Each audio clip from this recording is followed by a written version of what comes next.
Grazie, cara, grazie.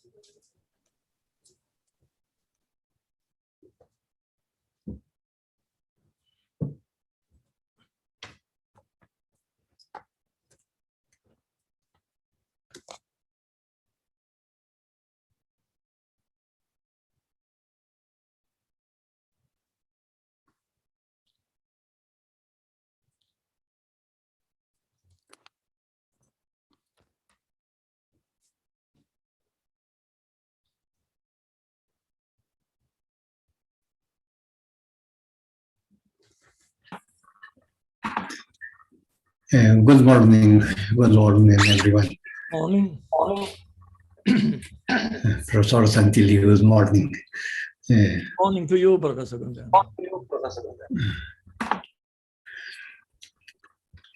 Did you have enough sleep? It's a very heavy day, very, very busy, very, very busy. Yes. Okay.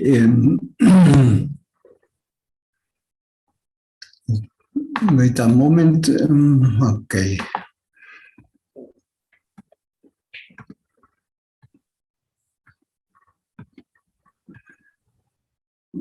Pues ya estamos listos. Ya se está transmitiendo en YouTube. Entonces ya estamos listos. Muy bien, voy a un momento, nada más.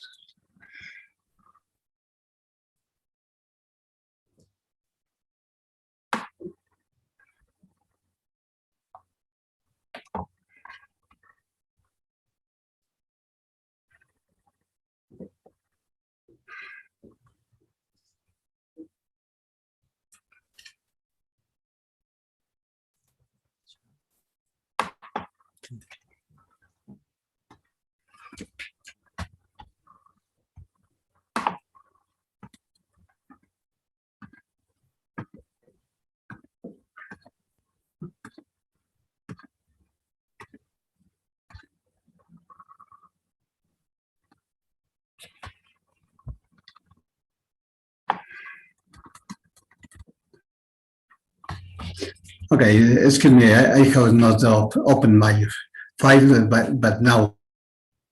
Good morning, everyone. Welcome to the last day of this conference on graphic operand logic applied category theory. In this session, we are going first the presentation of the Professor Ruggiero Maria Santilli that is going to present the speech about possible applications to quantum computer of the Einstein-Podolsky-Rosen argument that quantum mechanics is not a complete theory. I'm going to read a short note about the professor. Professor Ruggiero Maria Santilli obtained his PhD in theoretical physics at the University of Torino, Italy. He then emigrated to the USA in 1977, where he was on the faculty of the University of Miami, Boston University, MIT, and Harvard University under financial support from NASA. In 1991, he accepted the position of president of professor at the Institute for Basic Research in Florida. He is the author of 345 papers published in reference journals and 20 post-PhD monographs in mathematics, physics, chemistry, and biology. He is the editor of a number of scientific journals in mathematics and physics, and was awarded 12 US patents. He is internationally known for developing new mathematics known as Lie admissible, Lie isotopic, and isodual mathematics for the construction of hadronic mechanics, chemistry, and biology, and for the verification of the 1935 Einstein-Podolsky-Rosen argument that quantum mechanics is not a complete theory. Because he asked to us to be short in the presentation, I have stop here, but it is important to say that the trajectory of Professor Ruggiero Maria Santilli is very big in different fields, and only welcome. We are going to put one video for his speech, and after we have time for some questions. Go ahead, please.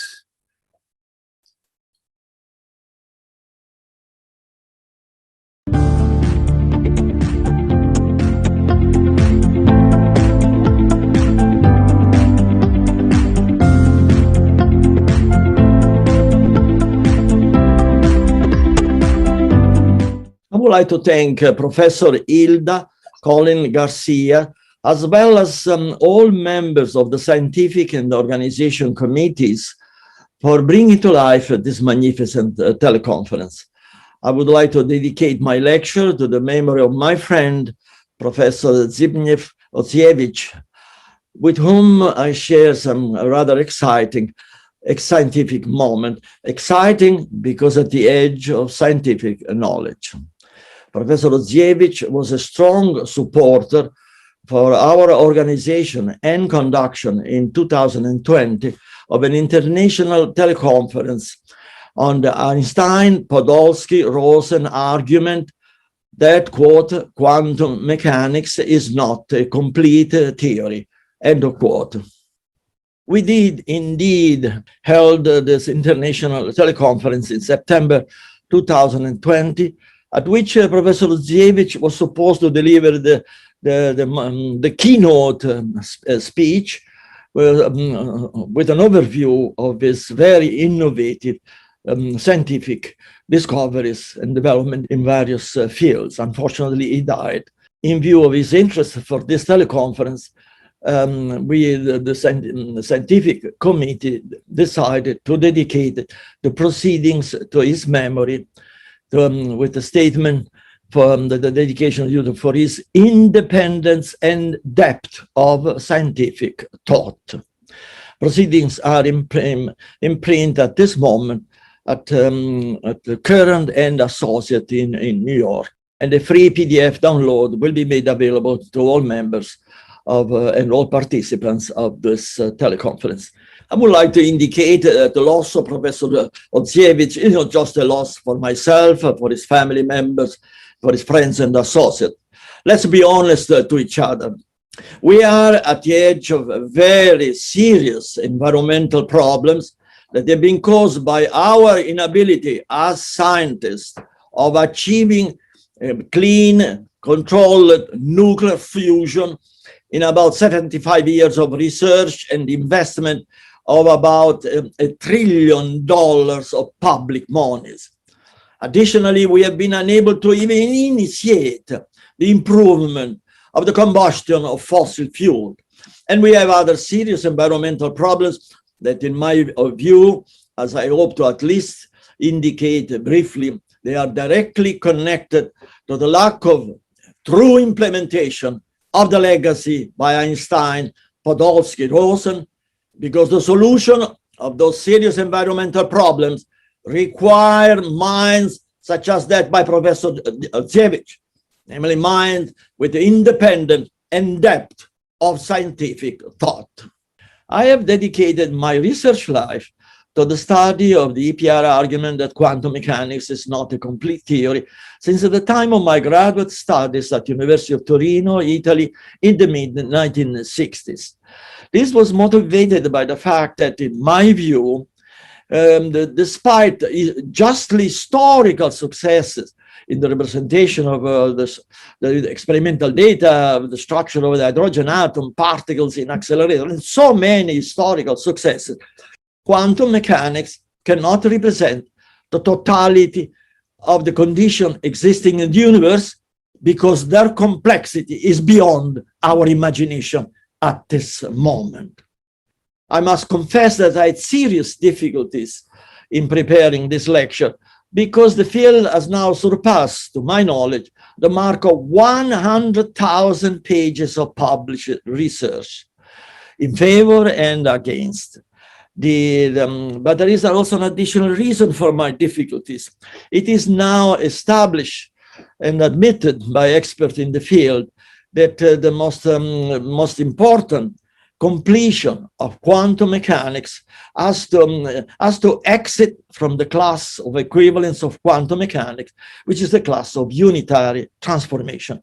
The moment we exit from that class, then there is the apparent need for new mathematics, called isomathematics, and new physics, as well as new chemistry. During our 2020 teleconference on DPR argument, we studied 5 different apparent insufficiencies of quantum mechanics that have been the object of considerable research by, first of all, by the originators of quantum mechanics, such as Heisenberg, de Broglie, David Bohm, and others, as well as more recent investigations. In this lecture, I can only consider one apparent limitation of quantum mechanics, namely its locality.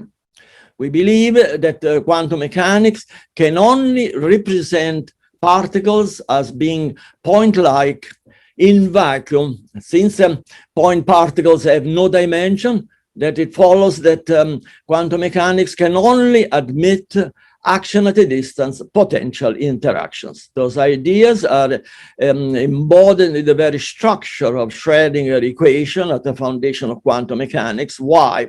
Because the wave function can only be defined at one isolated point R, or a finite collection of isolated points. The potential can only be defined on that coordinate R, which is a point, or at a finite number of points. And finally, let us recall that after 4 centuries since its inception, the Newton-Leibniz differential calculus is at the ultimate foundation of quantum mechanics. Here, for instance, in the characterization of the Laplacian. But the Newton-Leibniz calculus is strictly local, namely can only be defined on a finite number of isolated particles. It then follows that the characterization that we have indicated of particles as being point-like.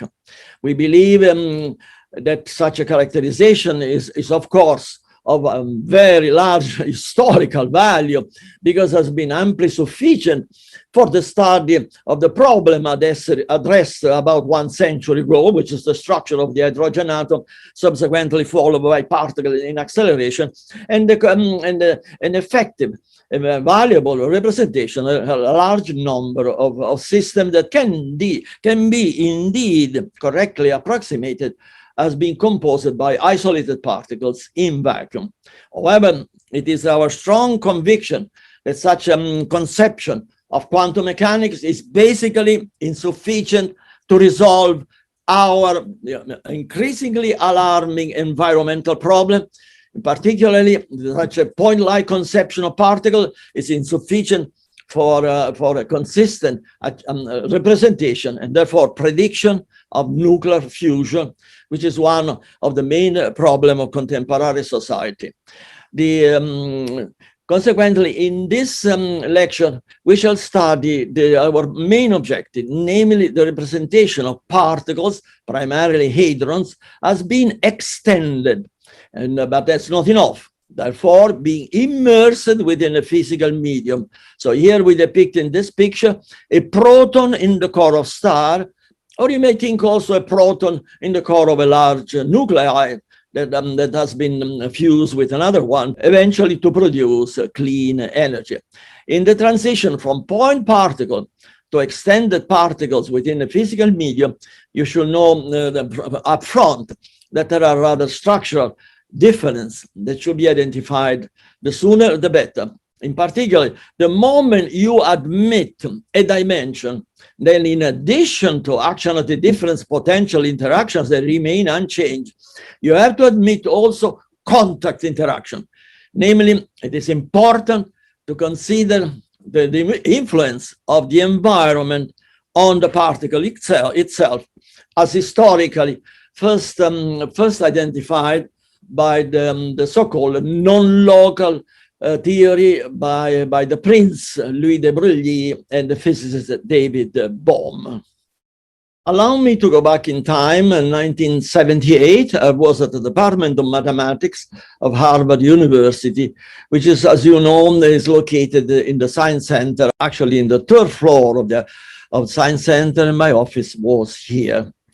I was supported by the Department of Energy, and my task was to study the most fundamental fusion in nature, that of the neutron from a hydrogen atom as occurring in the core of star. I encountered unsurmountable difficulty in representing such a fundamental fusion via quantum mechanics, and I had no other choice than that of exiting from the class of equivalence of quantum mechanics and propose a new theory under the name of hadronic mechanics, which is indeed a completion of quantum mechanics fully along the Einstein-Podolsky-Rosen argument. The main objective was, how do we do the completion? I stated several times in my works that the axiomatic structure of quantum mechanics is majestic for a number of technical reasons, such as the preservation of the same numerical value under the same conditions but at different times, which render the experimental verification of quantum mechanics rather solid indeed. So my main objective was to achieve a quantitative representation of the extended character of protons and neutrons and other nuclear constituents, while exiting indeed from the class of unitary equivalence of quantum mechanics, but without abandoning the basic axiom of the theory. The solution which I propose is one and only one from which the entirety of the needed mathematics as well as physics and eventually chemistry can be uniquely and unambiguously derived. And this fundamental assumption is here.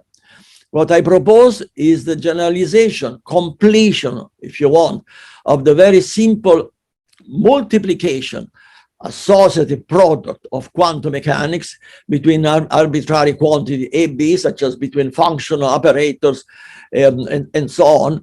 The proposal was to complete this product into this expression here, which preserves indeed the axiom of associativity, as everybody can easily verify, but yet is more general. And in this sense, it is isotopic in the Greek sense of isostopos, that is preservation of the topology here interpreted as preservation of the axiom. This isotopic product is also called isoproduct.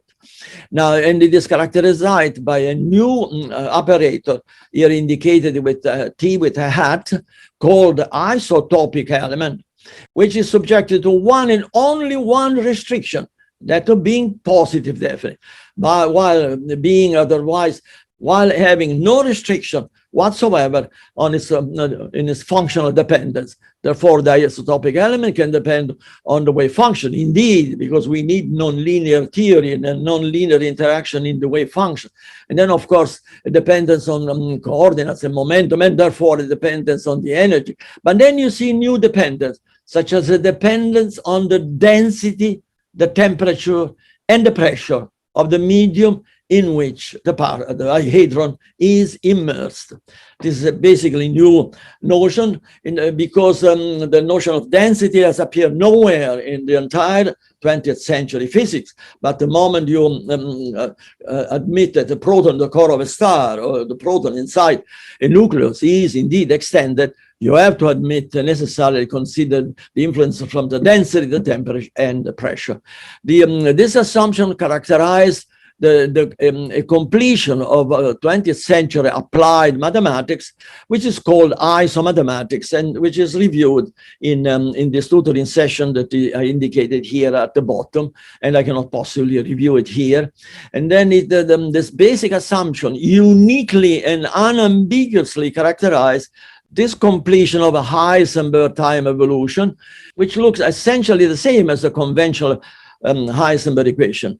But while in reality it is not, because once you write it down explicitly, you can see that the characterization of system in our methods require two different operators, the conventional Hamiltonian, with representing all possible potential interactions that remains unchanged as indicated, plus the isotopic element, which, as we shall soon see, will identify the actual shape, dimension, and density of the hadron considered.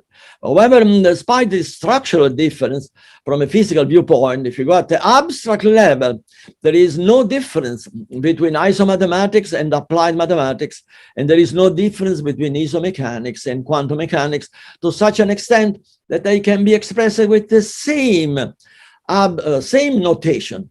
Only the interpretation of the notations is different. An important point that should be identified from the beginning is the difference between our studies and the so-called the Copenhagen interpretation of quantum mechanics. And the difference is essentially the following.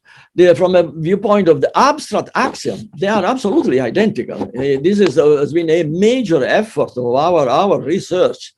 However, from the viewpoint of practical realization, the difference is rather substantial, because the Copenhagen interpretation of quantum mechanics assumes the simplest possible realization of the associative product, as well as all the other axioms of quantum mechanics, while hadronic mechanics suggests the use of the broadest possible realization of the same axiom.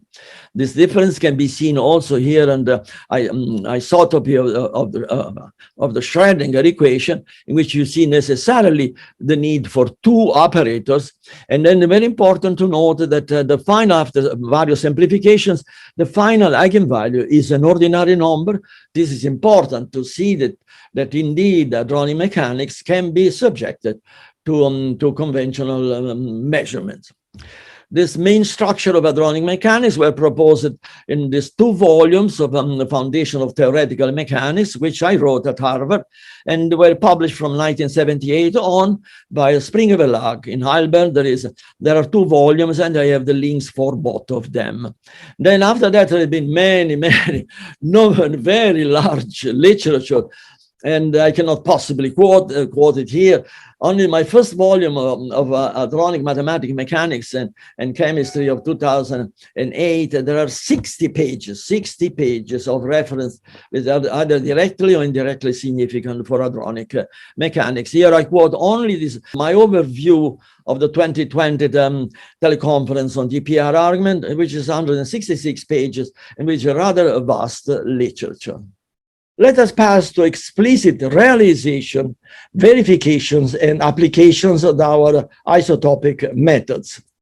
Remember that the totality of the conventional quantum mechanical product, AB, have to be completed in this form by sandwiching the isotopic element in between whatever pair of elements or quantity you multiply.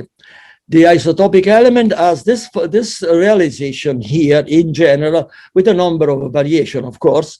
And it consists essentially of two parts. There is a matrix part and there is an exponential part.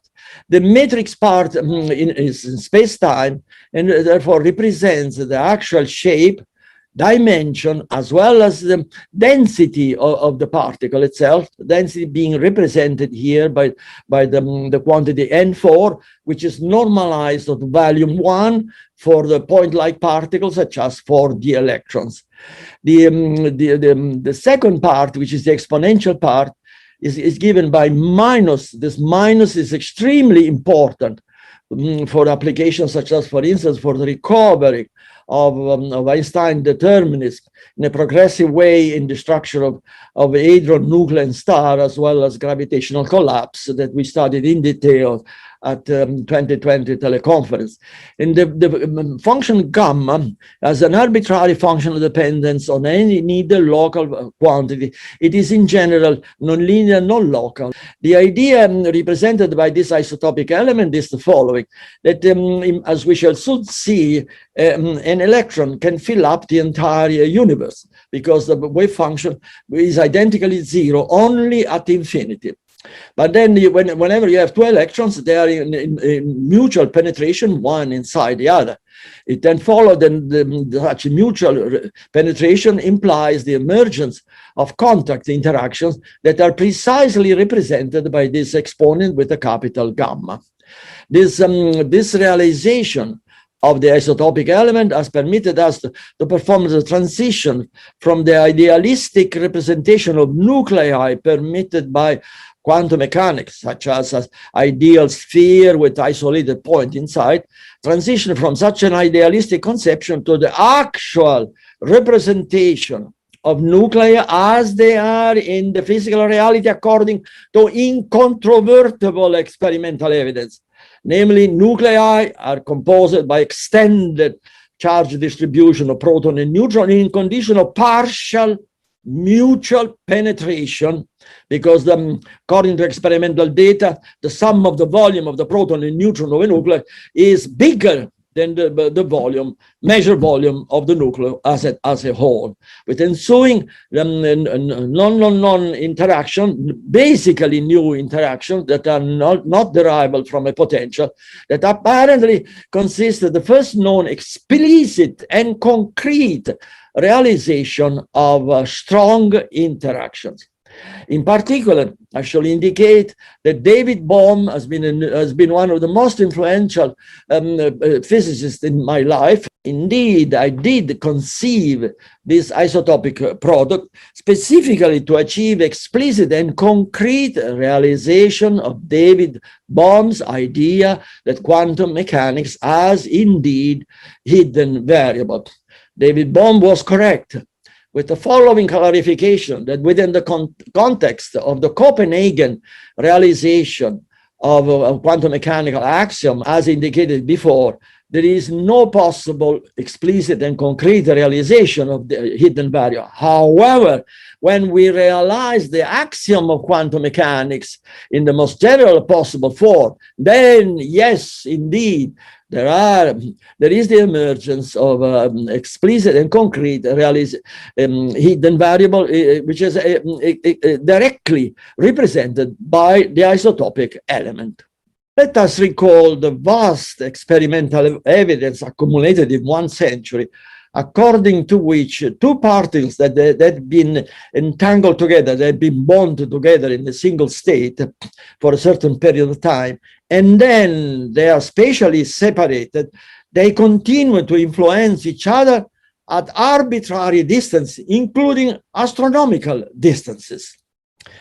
As it is well known, Albert Einstein strongly opposed the very name of quantum entanglement for the description of this phenomenon, because in his view, which I personally strongly support, quantum mechanics is a local theory, and therefore can only represent particle as isolated point in space, as reviewed at the beginning of this lecture. Consequently, the sole possibility for quantum mechanics to provide a quantitative representation of the entanglement of particles at arbitrary distance is via superluminal interaction, which evidently violate special relativity. And this was the very, very reason for which Albert Einstein Boris Podolsky and Nathan Rosen wrote their historical 1935 papers in which they state, beginning from the title, that quantum mechanics is an excellent theory, but it's an incomplete theory. Namely, the theory misses the necessary elements for the representation of this majestic event in nature.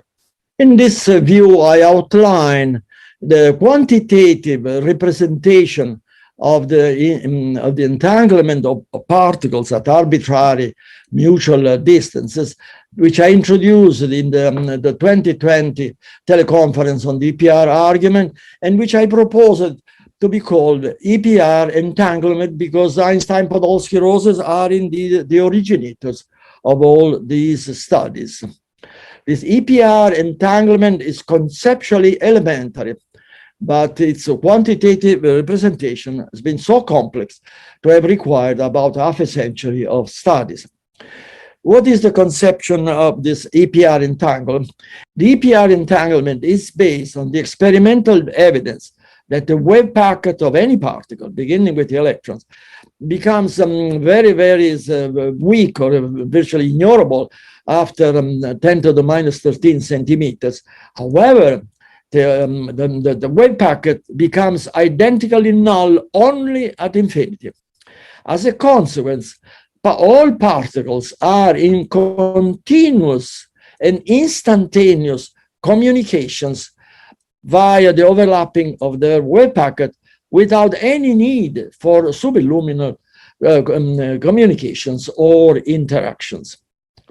The difficulties of the mathematical representation of the EPR entanglement is given by the fact that the overlapping of the wave packets of particles, first of all, is of contact type, namely zero range, from which we have the instantaneous character. Secondly, it is non-local because it is distributed over a volume.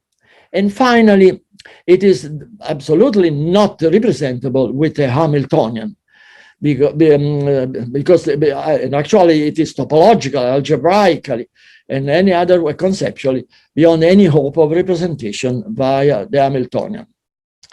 However, the EPR entanglement is indeed quantitatively representable by isomatic mathematics and isomechanics by an isotopic element of this type. For instance, for the case of two electrons, basically the volume here will be equal to the volume of the universe.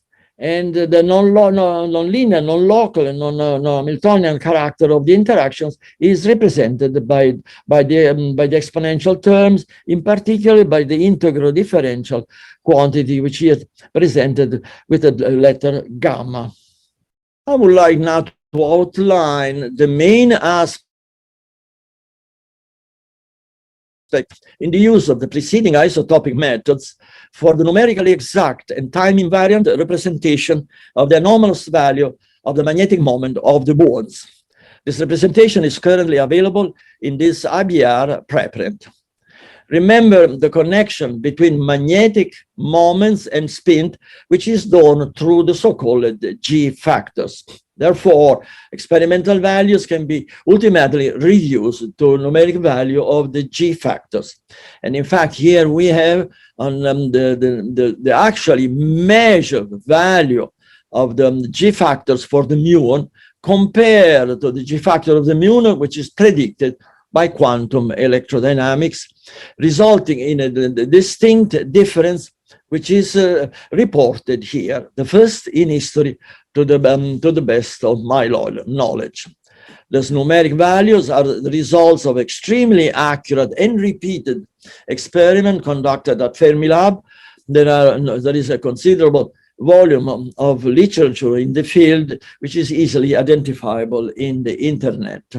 The central aspect for a numerically exact representation of this deviation from quantum electrodynamics requires an assumption on the structure of the muons. According to the standard model, the muons are elementary, in which case no deviations from quantum electrodynamics is conceivably possible to the best of my view. In this case, the numerical representation of the deviation for the G factors require the assumption of new hypothetical particles, perhaps new interaction, and other means that will preserve quantum electrodynamics in its entirety. With all due respect to those studies that will indeed and must be continued, I cannot accept the assumption that the muons is elementary, because the muons is unstable, and decays spontaneously in 10 to the minus 6 seconds. Being unstable, then the muon must necessarily be a composite system of more elementary particles, which are selected in such a way to contain all the elements to trigger the spontaneous decay, and not enough to represent numerically the mean life of the muons. In this picture, we show the main characteristics of the muons given by the rest energy, the charge radius, the size, the mean life, the spin 1/2, and the elementary charge, and of course, all of the main spontaneous decays. Our main assumption is that the muon is composed by elementary particles produced free in the spontaneous decays with the lowest mode, so as to have essentially eternal effect of the constituents. It then follows the muon, this structure here, composed by two particles with spin parallel, and the third particle with the opposite direction of the sign. All constituents, according to this model, are truly elementary. The model was proposed in this memoir that I wrote at Harvard in 1978, jointly with the proposal of the completion of quantum mechanics into hadronic mechanics. The proposed structure model of the muon is illustrated here, which is for the intent now of emphasizing the deep EPR entanglement of the wave packet of the elementary constituents, which is depicted in these upper figures. And the lower figure is so-called gear model, which I also use in this 1978 paper to illustrate the stability of such a structure, with two constituents with spin 1/2 with upward parallel spin, and the third central constituents that characterizing the charge of the muons having opposite spin with direction, vertical direction. In the same 1978 paper, I worked out all the necessary equations for a quantitative representation of the characteristics of the muon according to its assumed model.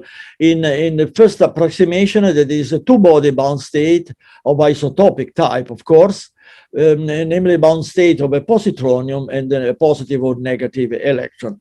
What I essentially did was a non-unitary transformation of the Schrödinger equation of quantum mechanics, resulting in the iso-Schrödinger equation of isomechanics. And here is the assumed realization of the non-unitary transform, which is made of two components, a matrix, a 4x4 matrix, and an exponential part. The 4x4 matrix consists of a spatial part representing numerically the expected ellipsoidal character of the muon, and the fourth part is representing the density, geometrizing the density, which is expected to be necessarily different than one because the muon has been assumed to be composite. The exponential part represents, as indicated before, all the non interactions of the EPR entanglement, and essentially depending on the wave function. Notice in the exponential part the ratio between the Coulomb potential with respect to the assumed Halton potential, because Halton potential, as we will know, because the Halton potential, as we know, is very strong at short distances. The use of this non-unitarily transform then maps the conventional Schrödinger equation in the Coulomb potential into the iso-Schrödinger equation with the Halton potential. The radial component is written here, and the numerical value of the characteristics of the muons are represented here. In essence, the main result of this 1978 paper was a representation of all, and not only some, a representation of all characteristics of the muon, including rest energy, charge radius, mean life, and of course spin and charge and the spontaneous decay. It should be noted that the model does indeed contains all the necessary ingredients for a conceptual as well as numerical representation of the short life of the muon. In fact, the muon includes, according to this model, includes both electrons and positrons, by therefore rendering their annihilation inevitable. Another interesting point is that, as we all know, the Halton potential has a finite spectrum of energy. However, it turned out that in this case, there is one and only one isotopic or hadronic, if you want, energy level, which is the muon, because all excited level essentially implying the exiting from the sphere of deep EPR entanglement, in which which is essentially exiting from 10 to the minus 13 centimeter, in which case the constituents of the muons turn out to reassume their free condition. Remember that the connection between the magnetic moment and the spin for a point-like particle such as the electron with spin 1/2, according to quantum electrodynamics, requires the use of the spinorial covering of the Poincare symmetry, because the electron is a fermion. Consequently, the corresponding study, but this time for an extended particle such as the muon, according to our model, requires the isotopy of the spinorial covering of the Poincare symmetry. This study was done in detail in this paper that I wrote at the Joint Institute for Nuclear Research in Dubna and published in China in 1995. The study is, of course, based on the isotopy of the Dirac equation, also called iso-Dirac equation, sometimes Dirac-Santilli iso equation, which are written in these expressions here. The equation itself is written in the first line, and its most important parts are the isometric and the so-called iso-gamma. So as each and every component of the Dirac equation is subjected to an isotopy. In looking in detail, however, there is the emergence of a dual isotopy, because there is a need first for an isotopy for the orbital motion, which is written here in this expression. You can see here the characteristic space quantity here and the density here for the 4 component of the iso-gamma. But then there is a second independent isotopy for the spin, which is written here, represented by the hat in the sigma matrices appear in the iso-gamma. And as you can see, there is the appearance in the spin structure of Bohm's hidden variable in its explicit and concrete form that allow me what appears to be the first exact representation of nuclear magnetic moment. The iso-gamma then anti-isocommute, essentially exactly along the original conventional expression. Keep in mind that this isometric can be the Riemannian metric. Consequently, the iso-Dirac equation may apparently represent the interaction of a conventional electrons with an external gravitational field. Again, this aspect is not considered in this lecture because we are considering only a particle aspect. On the ground of the iso-gamma, then we can write down the generator of the spinorial covering the Poincaré image, which are essentially the conventional generator, only written in isomathematics. And their iso commutation rules are written here, and they appear indeed very, very similar to the conventional commutation rule, by therefore confirming that the isotopy here considered is identical at the abstract level with a conventional formulation of quantum electrodynamics, while all differences appear in the realization, particularly those characterized by the lifting or completion of the conventional associative product into the isotopic form. Once the structure is identified, then the relationship between the G factor and is elementary. And indeed, the G factor for the extended mode becomes equal to the N3 divided N4 multiplied by the G factor for a point-like muon.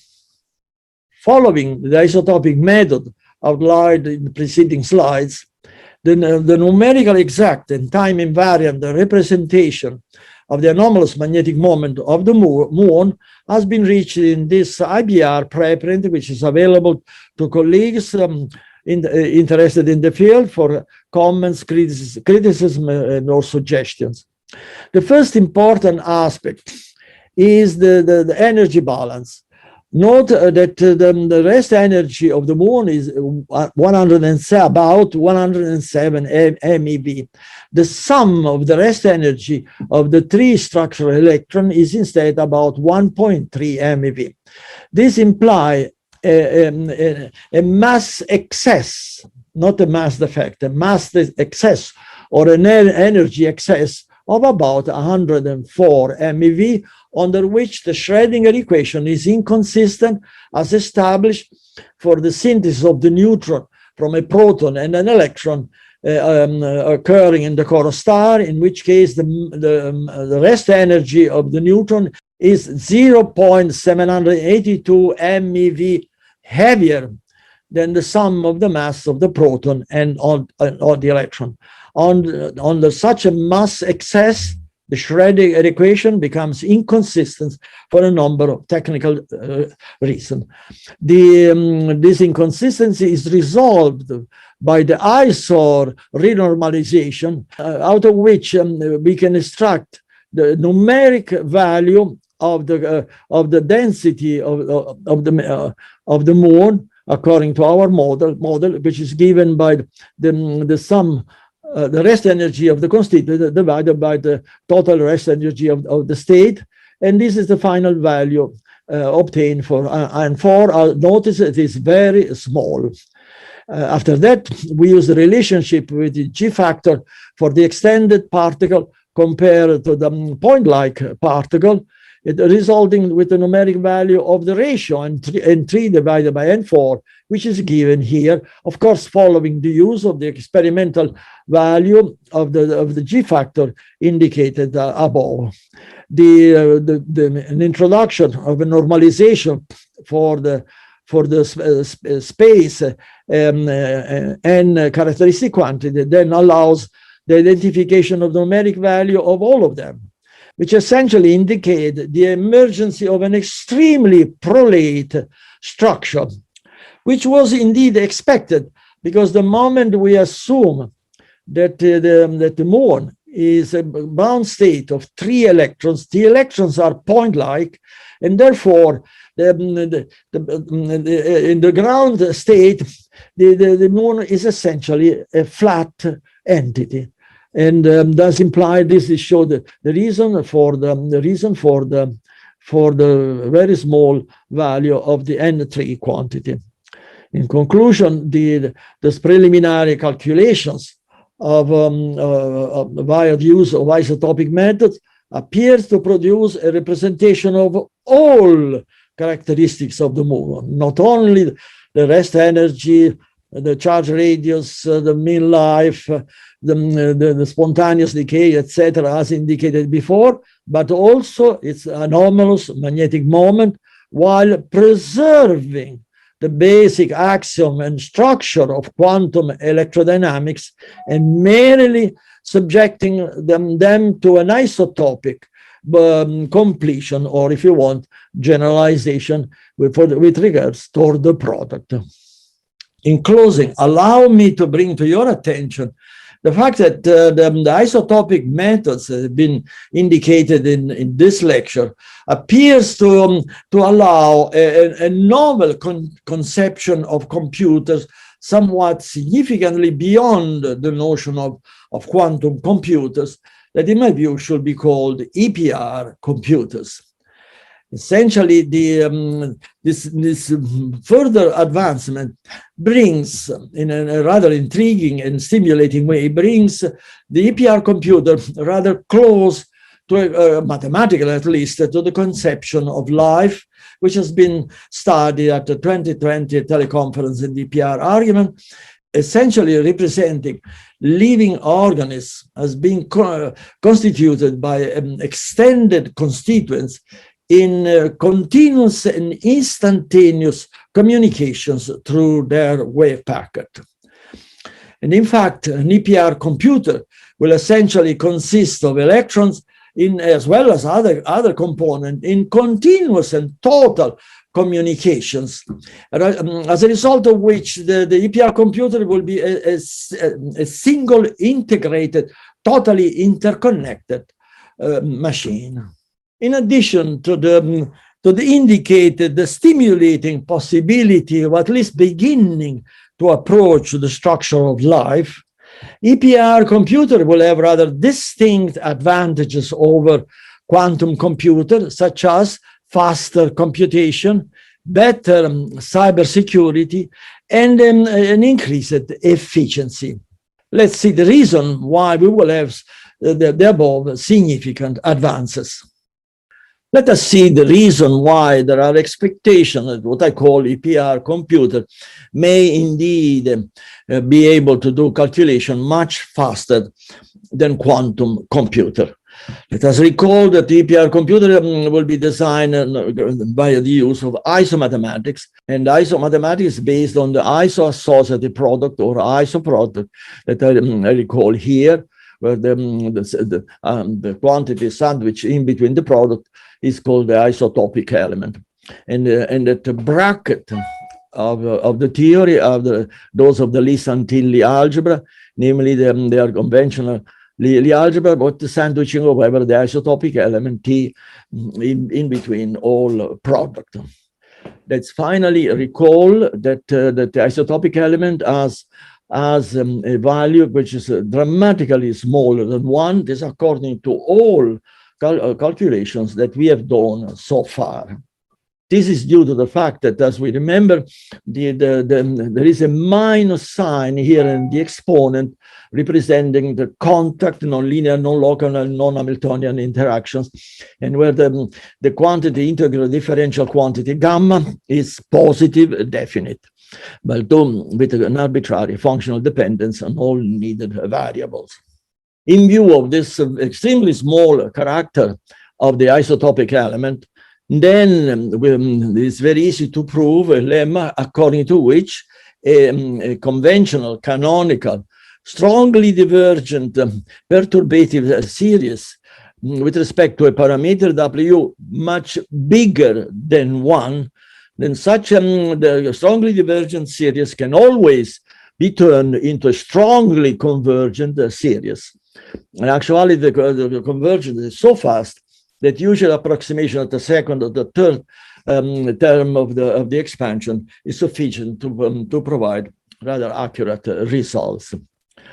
This is also what we consider the seed for the elimination of divergency in quantum mechanics that I had the privilege of discussing with Paul Dirac in 1981 when he retired in Tallahassee.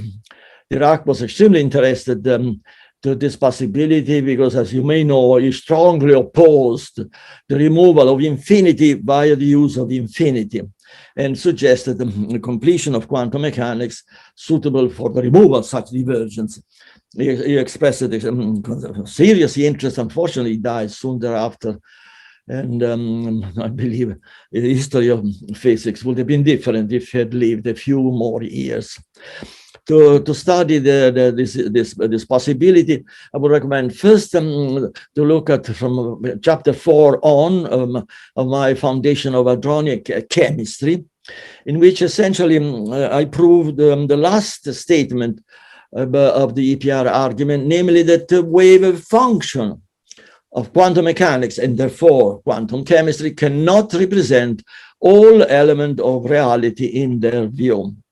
The most convincing and smashing verification of this statement is due to the fact that quantum chemistry cannot represent the attraction between the identical electron in a valence bond in molecular structure. And the reason is due that by use simple calculations, the repulsive Coulomb force between valence electron is astronomical. I repeat, the repulsive Coulomb force between valence electron has an astronomical value, in reality of about 230 Newton. Newton is used for microscopic measurement of half a ton. Imagine the value of 230 Newton for an electron. Well, the use of the EPR entangle with this extremely small value of the isotopic element, as well as the appropriate hadronic reformulation of the Schrödinger equation in quantum chemistry, did indeed allowed us to achieve an attraction between identical valence electrons, but the wave function had to be structurally generalized, such as a way to induce a Halton potential that is so strong to absorb at short distances the Coulomb repulsion. The increase of the rapidity of calculation, I believe, was established in a number of papers. The most important, in my view, also in chemistry, are those two papers that I wrote with academic chemist Don Schillerdy. In the first paper, we show that isochemistry allows a representation of experimental data for the hydrogen, which is exact at the decimal. And in the second paper, we prove the same result for the water molecule. If you had the chance of looking at this paper, you will see the statement that the isoperturbative calculations are at least 1,000 times faster. I repeat, at least 1,000 times faster than conventional canonical permutation in view of this extremely small value of the isotopic element. In reality, the statement is very conservative. We did not dare to state the actual increase of the rapidity of the calculation because of fear of that the editor will not believe in us. For the formal statement of this viewpoint can be found in my Elements of Hadronic Mechanics, particularly chapter 11 on. Let us see the reason why what I call EPR computers are expected to have a cybersecurity better than those of quantum computer, and improved security can be extended to national as well as private and corporate websites. Let us recall the EPR computer are based on isomathematics. Isomathematics is formulated on so-called iso field, which are rings of objects, let's call them object, indicated n hat, which are in reality the product of ordinary numbers multiplied by the iso unit. And those objects are equipped with the iso product with respect to a multiplicative unit, which is the inverse of the isotopic element. Please keep in mind that those are what I call objects are in reality volumes, because the iso unit represents the volume of the particle considered. So in this way, there is the conceptual extension of the ordinary number 1, 2, 3, 4, 5 to volumes. It is necessary for a consistent representation of extended particle with the Hamiltonian and non-Hamiltonian interactions. Once this assumption is made, this is sufficient to show the increased security. For instance, let's take a very, very simple example, the password which is given by A6B12C. Then this can be written as A2 multiplied by 3, B 3 multiplied by 4, multiplied by C. And this at the time, at the beginning of the time. Now, let's assume that the EPR computers are equipped with an algorithm which is capable of changing very rapidly the ISO unit. So what happened that 1 second later, the ISO unit, the change in the ISO unit implies a structural change in the value of the original password. And then the 2 seconds later, then it becomes extremely, then the same password becomes extremely complicated, such in a way that the password can easily fill up an entire page. And here is the point in which there is sufficient reason to investigate improved cybersecurity, because what we call ISO cryptograms, namely they are cryptogram design and based on ISO mathematics, then ISO cryptogram equipped with an algorithm sufficiently changing the ISO unit then can indeed be such to prevent their solution in a finite period of time. Namely, there is no possibility of a hacker, no matter how fast he can try to penetrate into the structure, no matter how fast he can try. In the meantime, the password may have changed several times. This notion of the ISO cryptogram was published for the first time in my volume 1, appendix 2C of Elements of Hadronic Mechanics, 1995. It attracted immediately the attention of British cryptographers, and apparently some of the credit cards in England are based on ISO cryptograms. I've also been indicated that there's been some interest from the part of Homeland Security in America. But as you all know, the cryptograms, ordinary cryptograms, are extremely secret. You can imagine the secrecy on the ISO cryptogram, so I regret not to be able to disclose the possibility in details. In addition to this volume 1 of Elements of Hadronic Mechanics, I recommend to consider a book written, a monograph written by the Chinese mathematician Yang on Santille ISO number theory that treats also ISO cryptogram in an elementary way. As far as the published studies, I can only quote here the recent paper by colleague from Professor Gill and his associate from Howard University in Washington, D.C., in which they showed the use of ISO number and ISO field for the improved cybersecurity. Let me close by indicating our expectation that what I call EPR computer can perform calculation with electrical power smaller than that required by quantum computer to do the same calculations.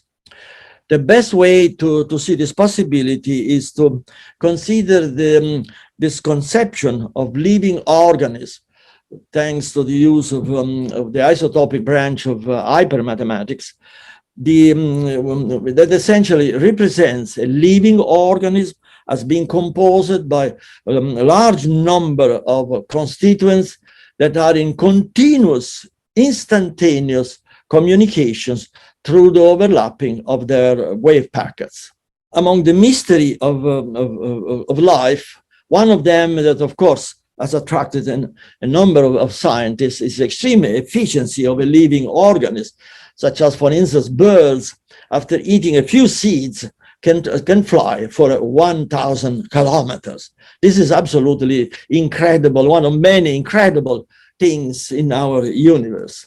Now, we do not know, of course, the origin of this high efficiency, but we can begin to grasp it a little bit, at least embryonically, its origin. And in my view, allow me to venture the idea that this high efficiency of living organisms is represented here always by the basic assumption of our studies, namely the isoproduct, representing a new interaction which is numerically represented by the isotopic element. Why this is connected to the efficiency? Yes, it is, because the interactions occurring in a living organism are completely outside any potential energy. There is no potential energy. The increase of the efficiency is therefore consequential. And this illustrates the expectation for what I define as EPR computers. In closing, allow me to express my view that our current knowledge of the complexities of the universe is simply Lilliputian. Namely, it is extremely, extremely small. And so many fundamental discoveries have yet to be made by mind with independence and depth of scientific thought, like that by Professor Odziewicz. With this consideration, I would like to thank all of you for your attention, and I remain available for any comment, suggestion, as well as proposal. Thank you.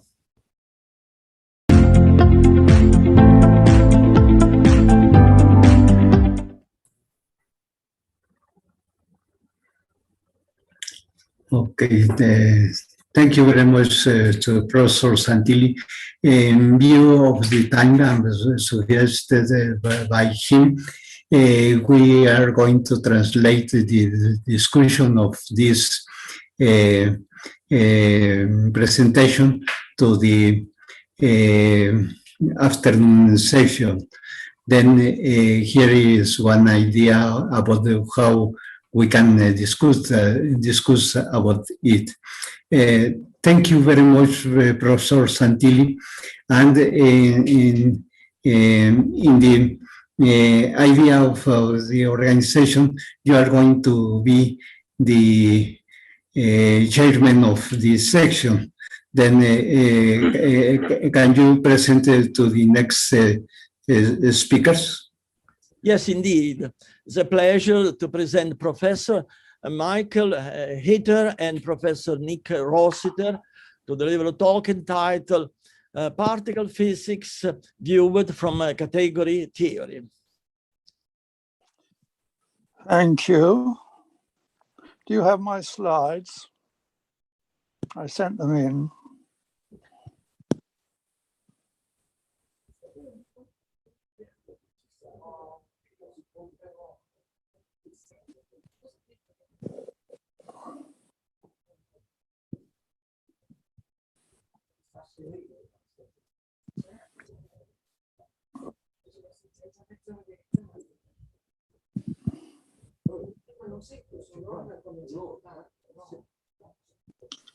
Yes, thank you very much. That's the first slide.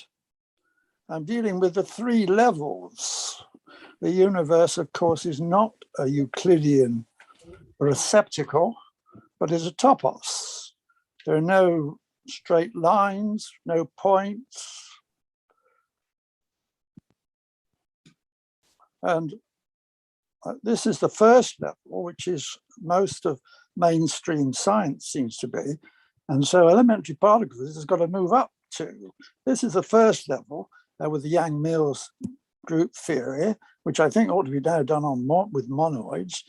But there are apparently 400 theoretical particles, of which only 17 have been experimentally verified.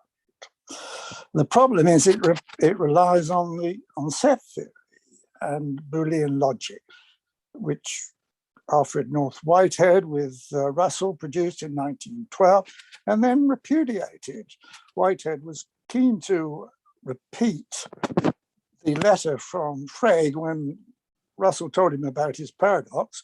Frege said, arithmetic tumbles. And this, of course, is the trouble.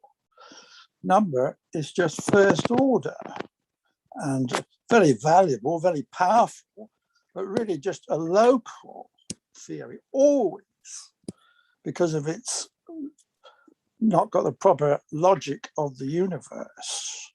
And in particular, Whitehead refers to the fallacy of misplaced concreteness. So all this about elementary particles, I mean, electrons don't actually exist as hard particles. They're not identical because there are no two things in the universe which are identical. They are idealization, reductionists of the universe. This microcosm principle, which is well known. Here I'm referring to the Higgs boson as a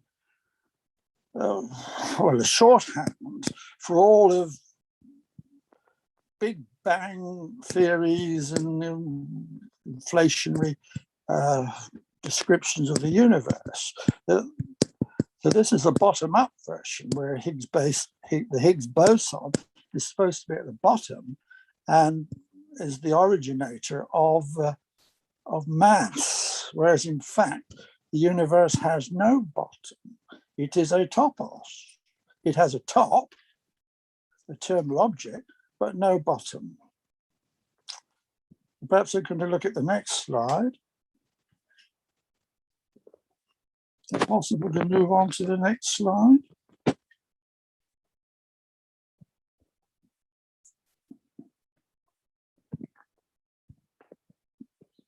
No, there's one between that, one before that. The second slide, that's the third slide. Yes, so there are three levels. There's the model, lowest level, which is reductionist. There's the middle level, which is where what we perceive with the senses, physics. And then there's the top level, which is the metaphysics, which Alfred North Whitehead recommended. So the metaphysical language of that level is not set there. It is, or can be, category theory. There may be others. Category theory is the only one I know of, which describe the universe. And it's set out by Whitehead in his Process and Reality of 1929. Now, the problem there is that he didn't have category theory at that time, and he had to do it all with words, and it is amazing what he achieved. The category theory now has validated almost all of his writings on those topics, although there are some which are a bit uncertain. So there we're now talking about a Higgs boson top down. So this is where it all comes from. So can we perhaps have a look at the next, the final diagram? Yeah, so this is a duetal diagram or Paulatian diagram. It is a formal diagram, not like Feynman's diagrams, which were just informal on the back of an envelope. This is a formal diagram in category theory. That means that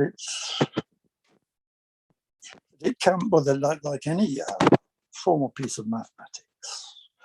So this represents basically the simple relationship of intension, extension, if you're thinking in terms of information science. So this is the structure of the topos, jointness. This is a general version, so you can have a context. Some A of interest. So C is the independent variable, A is the dependent variable. So if we're talking about electricity and magnetism, for example, you can talk about this for any two entities in the universe have this a joint structure. So here, this is a pullback of electricity along magnetism over the universe as a topos. So the left, this is exact. It's not probabilistic or anything like first order. This is it. The left exact and the right exact. If, for example, you think of this diagram as a two-slit experiment, then the left will be the coherent light source, the quantum mechanical world, ontology, and the right will be the world of fringes, the superposition. Here I'm suggesting that we should look at the pullback of electricity along magnetism over topos. So all these arrows have got logical significance. So, for example, they're the eta you see between the left exact and C. Eta is creativity. It's where the free choice comes from. Whereas the epsilon below is the qualitative.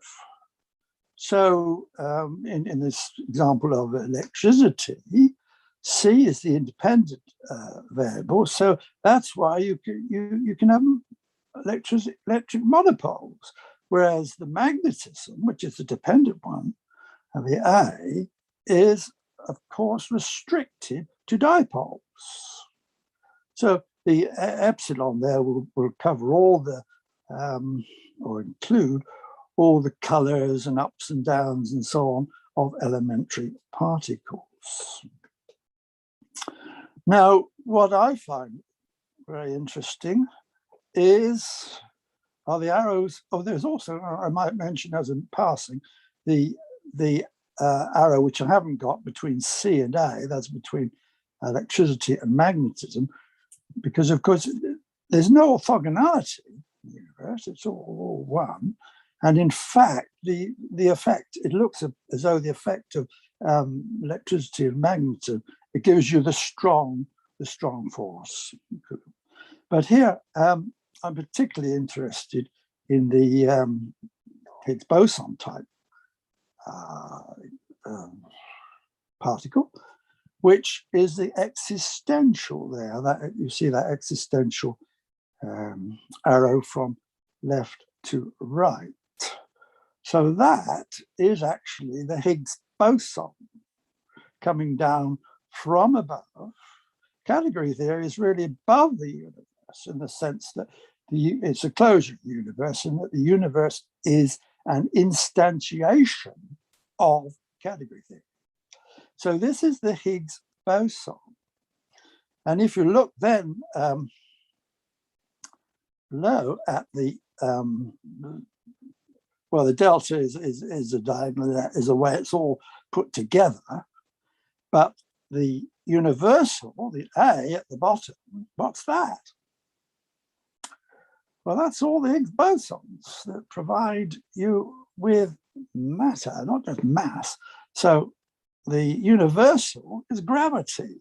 So this is the relationship between electromagnetism, left exact, and matter and gravity, which from gravity on the right exact.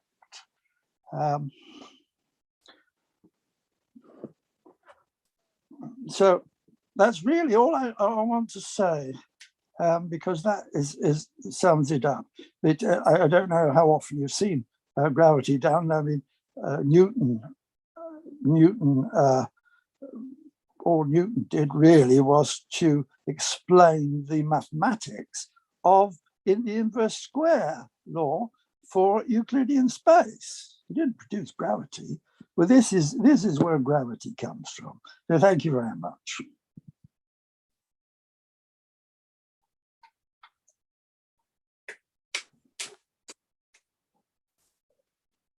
Well, I would like to thank the speaker for a very interesting talk, fully aligned with Professor Ziewicz's view. And I would like to introduce you that our next Professor Cruz, do we have discussions? Yes, we have time if there is some questions. Yes. Could you please chair the discussion, if you don't mind? Yes, but we have not in the Q&A chat questions, but if somebody want to make one question, please, Professor Kaufman, go ahead. How does the hiding algebra structure in the topos come into your physics? Sorry, Lou, what was it like? I say the sub-object classifier in a topos is a hiding algebra. How does the hiding non-Boolean structure come into your point of view about the physics? Well, that is the nature of logic in the universe. Hiding. It's intuitionistic logic. I mean, Brouwer's written all about it. That's where it comes. Of course, the point is that this is a difference with set theory, because in set theory, of course, set can't be a member of itself, whereas in category theory, an object category can be its own object. And that's this self-reflective, exponential structure, which is a three-level continuous structure, which is not the universe, with this, as you say, the hiding logic. So one of the main points is that the self-reflexivity is available. Yes, the sub-object. Everything's a sub-object of the universe. You haven't got one. That's the only one there is, the one universe. So when you have, I mean, Whitehead couldn't prove 1 + 1 = 2. He couldn't prove the cardinals existed. What we're doing there is taking a it's a reflective subcategory of anything you want to choose, any entity, and you call it one. I mean, 1 + 1 = 2. Are the two ones the same? Well, we don't know. But you can't. That's where the eta gives you the choice, and that's the way the whole universe evolves through that eta, making new or creating the universe. As God says, ye are gods. We create the universe ourselves, and everything else does. Thank you for your question. Thank you. Okay, thank you. Is there some more questions?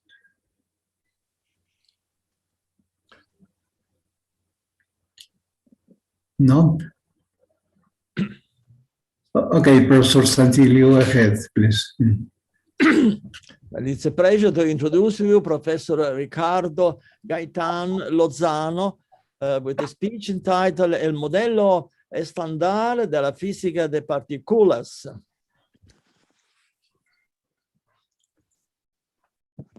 Gracias, profesor Santilli. Agradezco mucho a los organizadores del Congreso en memoria del doctor y profesor Osiewicz,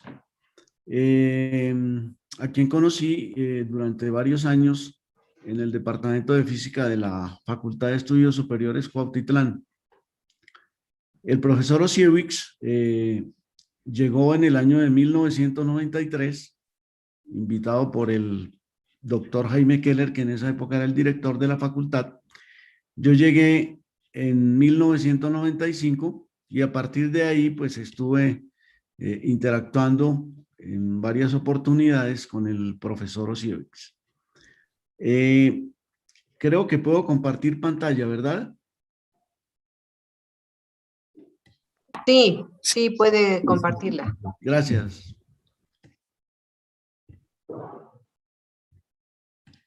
Bien. Entonces, mi lugar de trabajo es la Facultad de Estudios Superiores Cuautitlán de la Universidad Nacional Autónoma de México, y voy a hablar un poco sobre lo que es el modelo estándar de la física de partículas. En primer lugar, tengo aquí una foto del año de 1995, Esta foto está en los proceedings del evento de la teoría del electrón. Y aquí tenemos al profesor Osiewicz en compañía de algunos de los participantes en el evento. Un evento en el cual hubo una nutrida participación de varios colegas del profesor Osiewicz. Y algunos de los cuales podemos ver aquí, teníamos 26 años menos que ahora. Algunos desafortunadamente ya no están con nosotros, pero es una foto bastante valiosa. Oiga, profesor Gaitán, ¿podría a lo mejor abrir la presentación? Modo de presentación, sí, Ajá. claro. Sí. O sea, para que se vea más grande, mejor, por favor. Sí, gracias. Sí.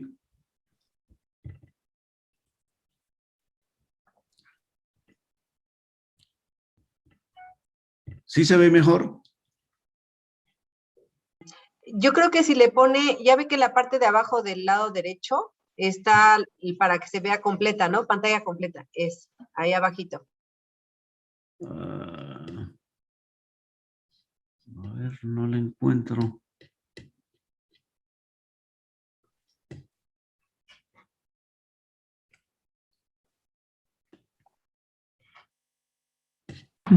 Sin problema, continuamos, perdón. A ver, perdón, es que, bueno, no sé por qué no encuentro el modo presentación aquí.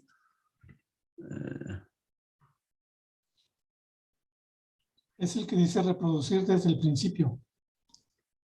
Sí, gracias, perdón. Sí, listo, gracias. Aquí está la foto. Y en primer lugar voy a hacer una introducción a lo que es el modelo estándar. El modelo se desarrolló entre los años 1970 y 1973.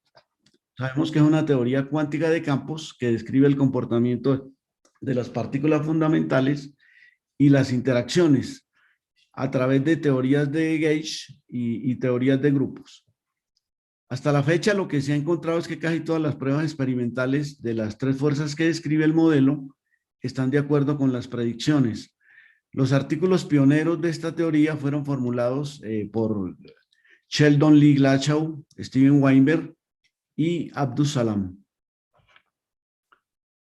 El modelo describe las tres de las cuatro fuerzas fundamentales que conocemos, es decir, las interacciones electromagnéticas débil y fuerte, excluyendo la gravedad. Ese es un problema muy serio que tiene el modelo, por lo cual se considera que es solamente una aproximación a la teoría fundamental que se busca. Y también clasifica las partículas elementales conocidas.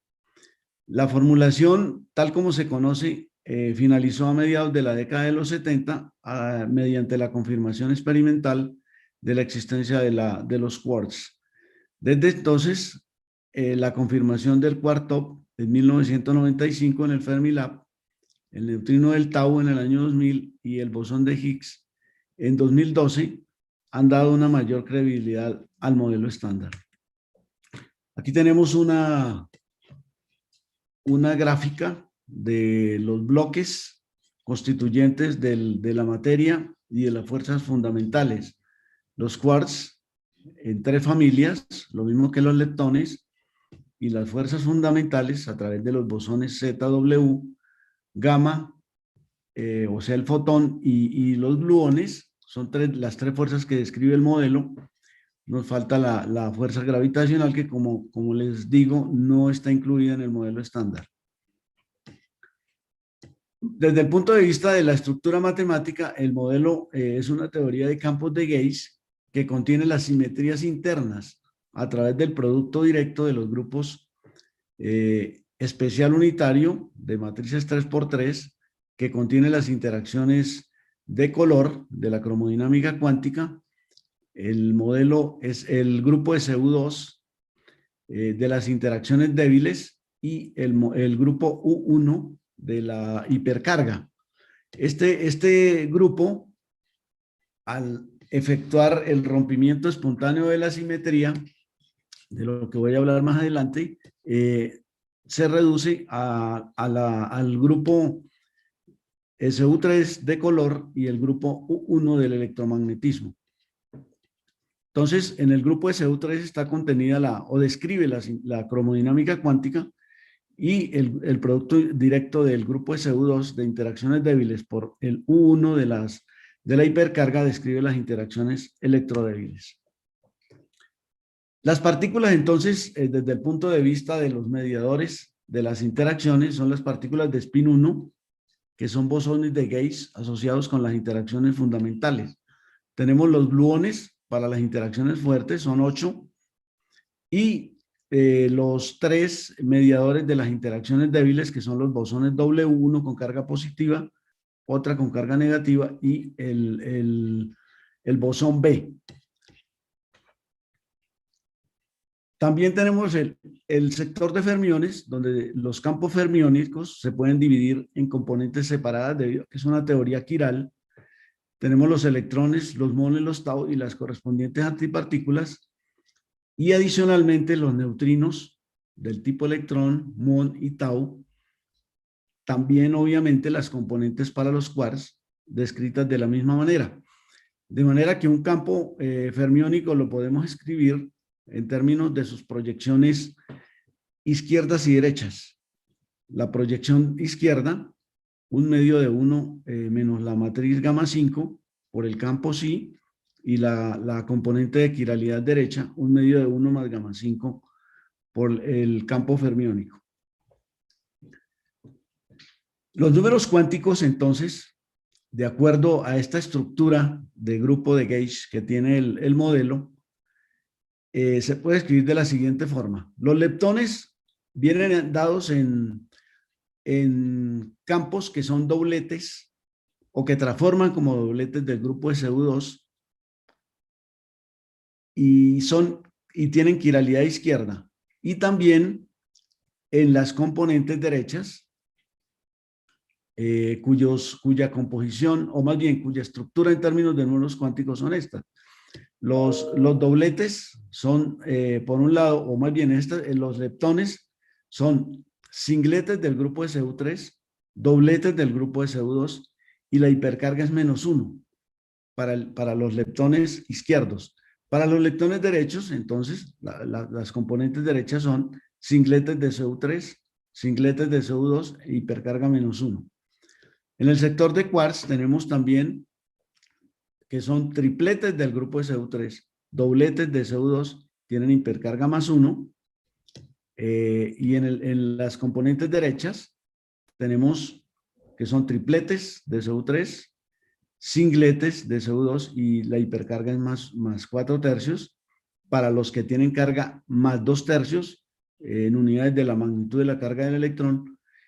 Y las componentes derechas son tripletes de SU3, singletes de SU2, hipercarga -2/3.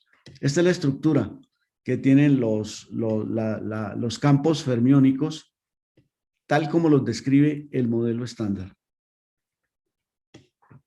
Si pensamos en la lagrangiana de Dirac para un fermión libre, tenemos que la podemos escribir de esta manera. El campo psi barra, que es psi adjunto gamma 0, tal como se define, y gamma mu de mu menos la masa por psi. Estos términos de masa para fermiones se pueden escribir en términos de sus componentes derechas e izquierdas de esta manera. Vemos como el término de masa m, donde tenemos la masa correspondiente, el campo adjunto en sentido hermítico, por él mismo, se puede escribir como en términos de las componentes izquierdas y derechas. Como se ve, estos términos no transforman como dobletes del grupo SU2, mientras que los singletes mientras que las componentes derechas transforman como singletes.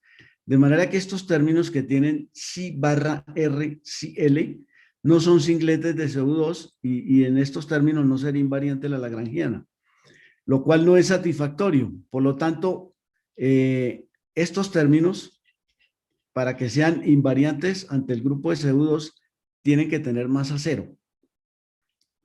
Estos otros términos que tienen que ver con el sector de bosones de Gauge, ocurre la misma situación, no son invariantes bajo las transformaciones de SU2.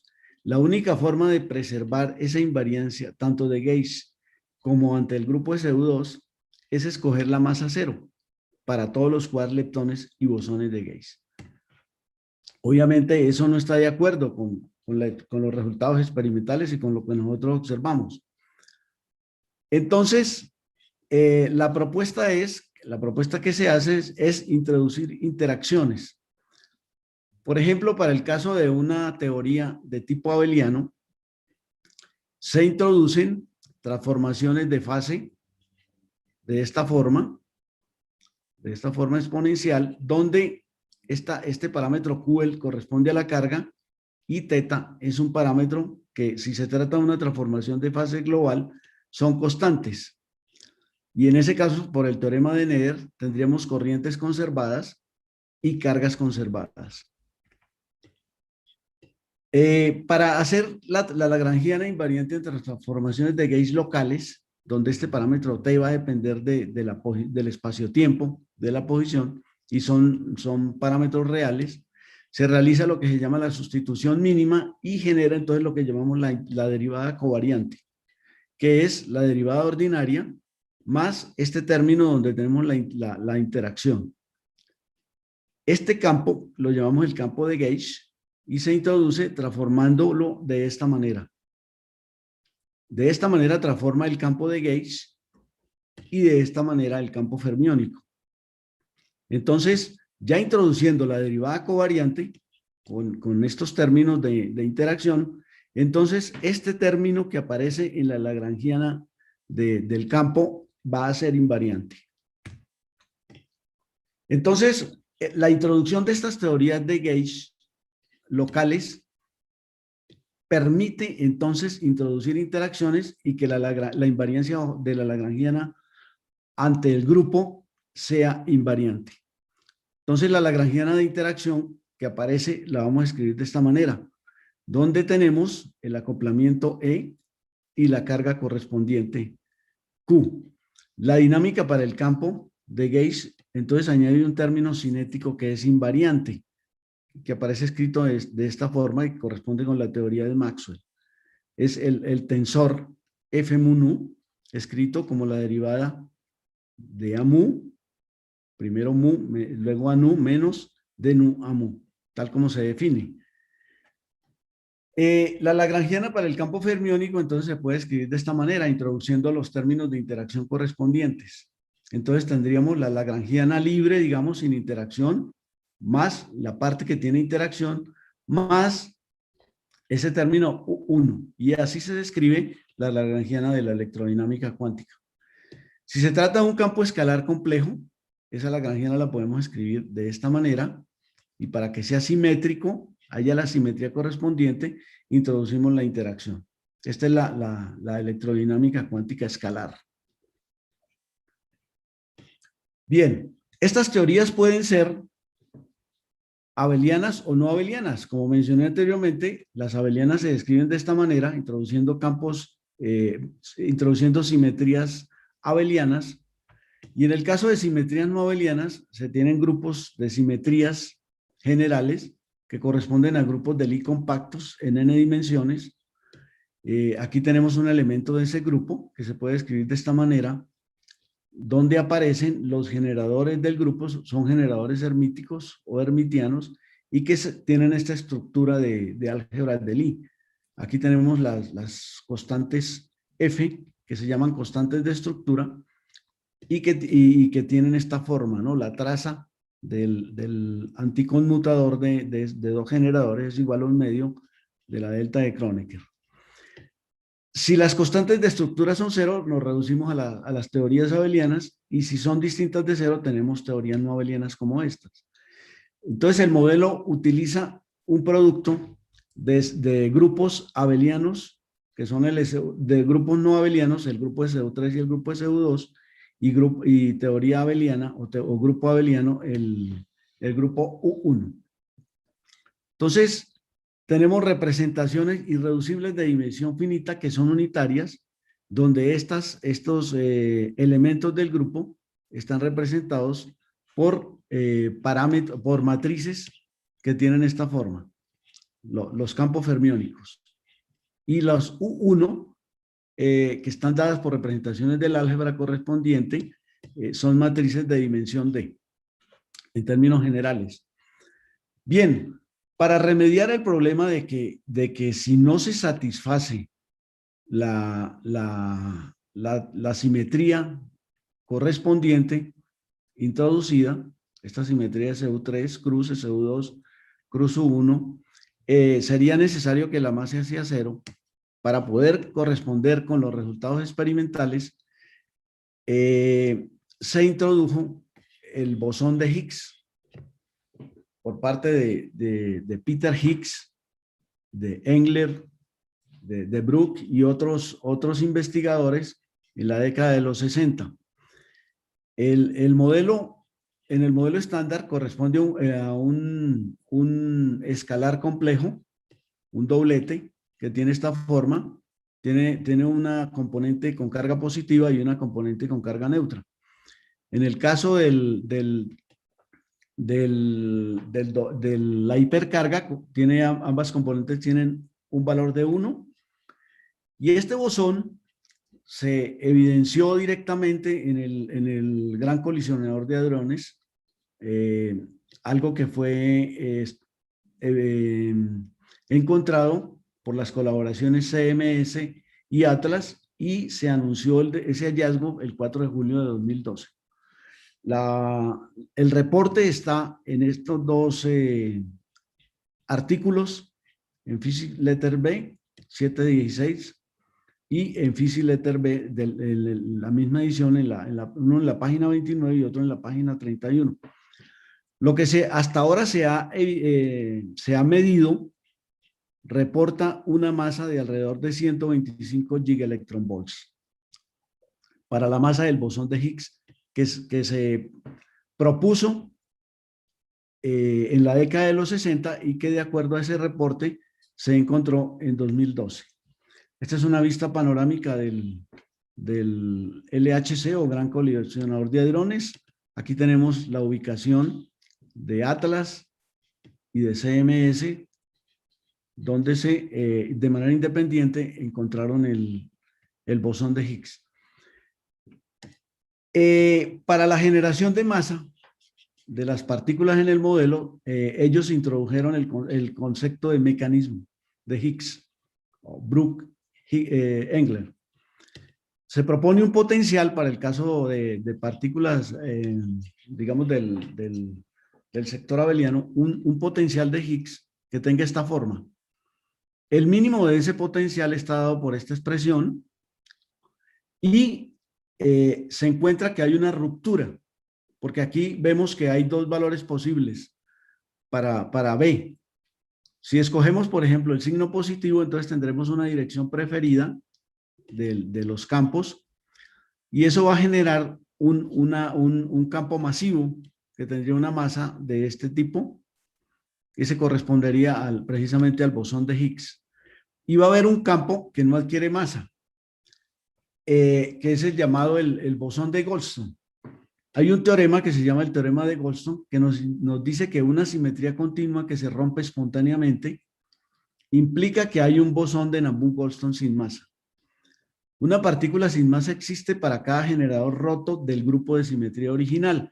En el caso del modelo, se va a encontrar que para el sector electrodébil, que es este, SU2 cruz 1, tenemos que todos los generadores del grupo de SU2 están rotos porque la acción del generador sobre el vacío, este viene representando el vacío, es diferente de cero, y la hipercarga también es diferente de cero. Sin embargo, esta combinación de generadores que define lo que llamamos el operador de carga eléctrica, él no está roto, es decir, la acción de la carga del operador de carga eléctrica sobre el vacío me da cero. Eso implica entonces que el fotón va a permanecer sin masa, como debe ser, mientras los otros bosones van a adquirir masa. 3 bosones, que van a ser los bosones de norma, o de gauge asociados al grupo SU2, los tres. Entonces, el modelo introduce la lagrangiana a través de la derivada covariante. Si introducimos los bosones de todos los grupos asociados, tendremos, por un lado, este campo, este término B mu, el término de los W para la parte electrodébil y el término de los gluones para la parte de interacción fuerte. Aquí tenemos que estas tau corresponden a las matrices de Pauli, que satisfacen esta álgebra de Lie, y en la parte de los gluones de la interacción fuerte, tenemos que las lambda corresponden a las matrices de Gell-Mann, 8 matrices de Gell-Mann. Y entonces esta es la derivada covariante que contempla todas las interacciones en el modelo estándar. Bien, esa lagrangiana la podemos escribir de esta forma, la que tiene que ver con las interacciones entre los bosones entre sí. Contiene todos los términos cinéticos para los campos. Para los campos del grupo SU2 tenemos este término F1L que se define de esta forma. Para los campos del grupo U1 tenemos estos, F minúscula, mu, y para los gluones tenemos estos términos. Para el sector fermiónico, las interacciones se introducen de esta manera con los bosones de norma. Aquí tenemos la interacción entre fermiones y bosones de norma definidos en la derivada covariante. Para el sector escalar tenemos estas interacciones del Higgs con los campos de gauge. Para la interacción entre los fermiones y el Higgs, o el campo de Higgs, se introduce este término de la lagrangiana que se llama el sector de Yukawa. Y para las interacciones de los campos de gauge con los fermiones se introduce este término que me da la interacción fermión-gauge. Entonces, todos estos términos constituyen la lagrangiana completa del modelo estándar. Bien, la masa entonces se introduce a través de la ruptura espontánea de la simetría, como decía, a través del campo de Higgs. Si hacemos una transformación a lo que llamamos la gauge unitaria, de esta forma, entonces vamos a tener que los términos en la lagrangiana, en la parte escalar, va a adquirir esta forma, y esos campos cargados en la norma unitaria, si los definimos de esta manera, en términos de los W1 y W2 que aparecen en la lagrangiana original, vamos a tener un término proporcional a esta cantidad. Estas Gs minúsculas que aparecen son las constantes de acoplamiento respectivas. Esta es la de la interacción débil, la G1 es la del grupo 1 y la G3 es la de la interacción fuerte. Estos términos se identifican como un término de masa, de manera que esto da lugar a que la masa de los Ws cargados positiva y negativamente sea proporcional a esta cantidad B que se llama el valor de expectación en el vacío. Si definimos estas combinaciones ortogonales para los zetas y los A, estos zetas van a corresponder a los bosones de norma neutros, masivos, y el A mu corresponde al fotón. Entonces se va a encontrar que este bosón neutro Z adquiere una masa igual a esta expresión, proporcional a la masa del W, y el campo A mu pertenece sin masa y va a corresponder al fotón. Con esta definición podemos tener la definición de lo que llamamos el ángulo débil, o de Weinberg lo llaman algunos, que está relacionado con las masas de los bosones W y Z. Las mediciones realizadas dan lugar a que la masa de estos bosones W es de alrededor de 80 gigaelectronvolts y la del Z alrededor de 91 gigaelectronvolts. Este es el reporte que da el Particle Data Group en 1920 con el update de 2021. 2020 y 2021. Bueno, la masa de los fermiones se encuentra en el término de interacción de Yukawa y da lugar a que la masa de ellos, por ejemplo el del electrón, es proporcional al valor de expectación del vacío y a esta cantidad Y que se llama una constante de Yukawa, en este caso para el electrón.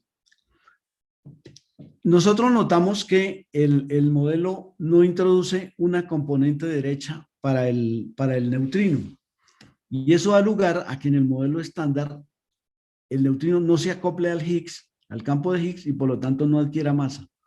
De manera que en el modelo estándar no hay una predicción de la masa del neutrino, lo cual va a, o más bien, no está de acuerdo con el fenómeno de oscilaciones de neutrinos, algo que ya se comprobó y que implica que los neutrinos tienen una masa pequeña, no cero, como lo predice el modelo estándar. De manera que hay que hacer una modificación en el modelo.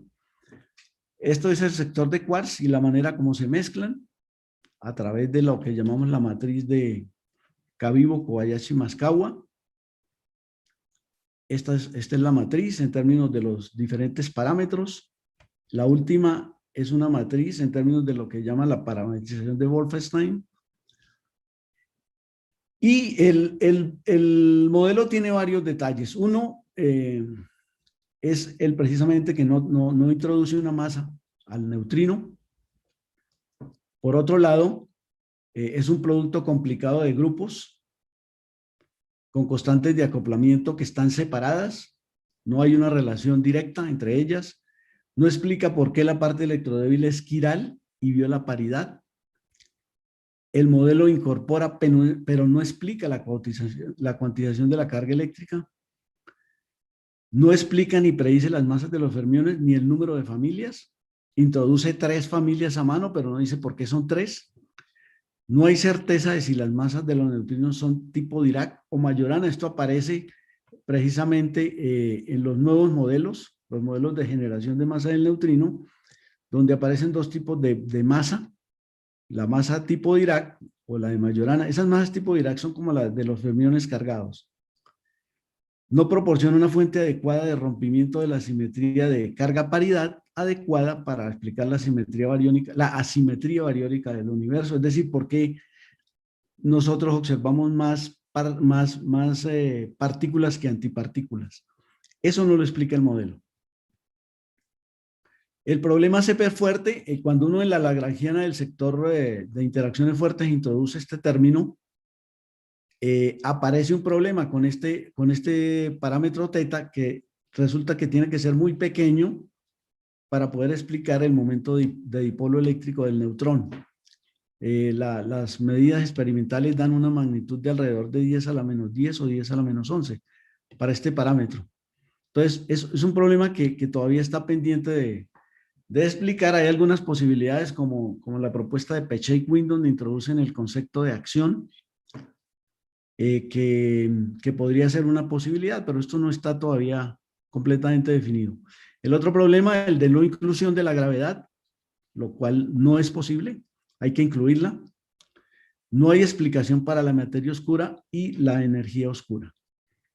Entonces, esos son problemas que han dado lugar a que hayan nuevas propuestas, por ejemplo, la supersimetría, las supercuerdas, los nuevos modelos de masas de neutrinos, los modelos de unificación de familias o las teorías de gran unificación.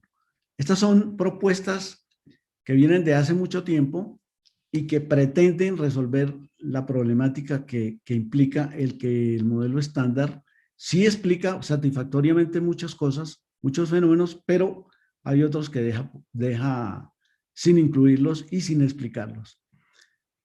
En la física de altas energías actualmente hay varias fronteras que se llaman la frontera cósmica, la frontera de la energía, la frontera de la intensidad, donde hay varios problemas que se estudian: el origen de la masa, la simetría materia-antimateria, obviamente el origen del universo, la unificación de fuerzas, lo que se llama la nueva física, más allá del modelo estándar, la física de neutrinos, el problema del decaimiento del protón, las partículas cósmicas, la energía oscura y obviamente la materia oscura.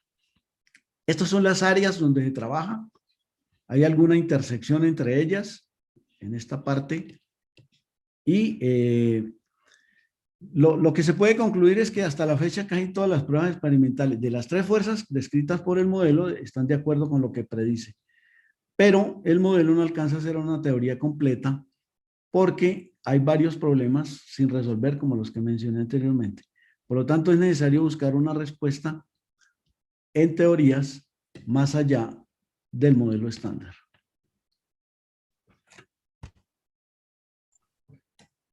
Bien, muchas gracias. Thank you. Very interesting talk. Thank you. Thank you. Any question, please?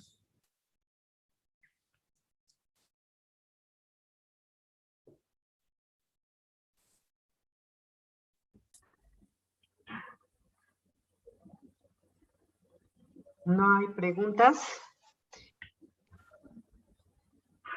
en la sala o en aquí los panelistas. No. No, tal vez no. El profesor Gaitán,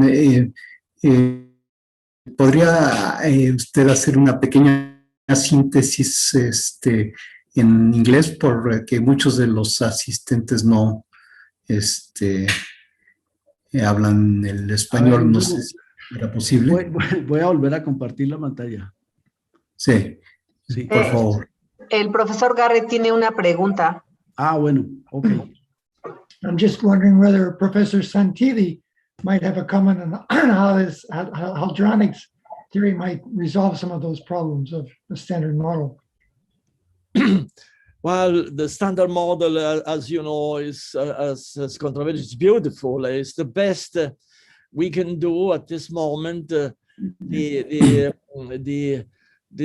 idea which an approach which has been followed now by an increasing number of scientists is that the standard model is the best we can do for a classification of particles, in which but regarding the structure of the individual particle, instead there are a number of unresolved issues in the standard model. I was at Harvard when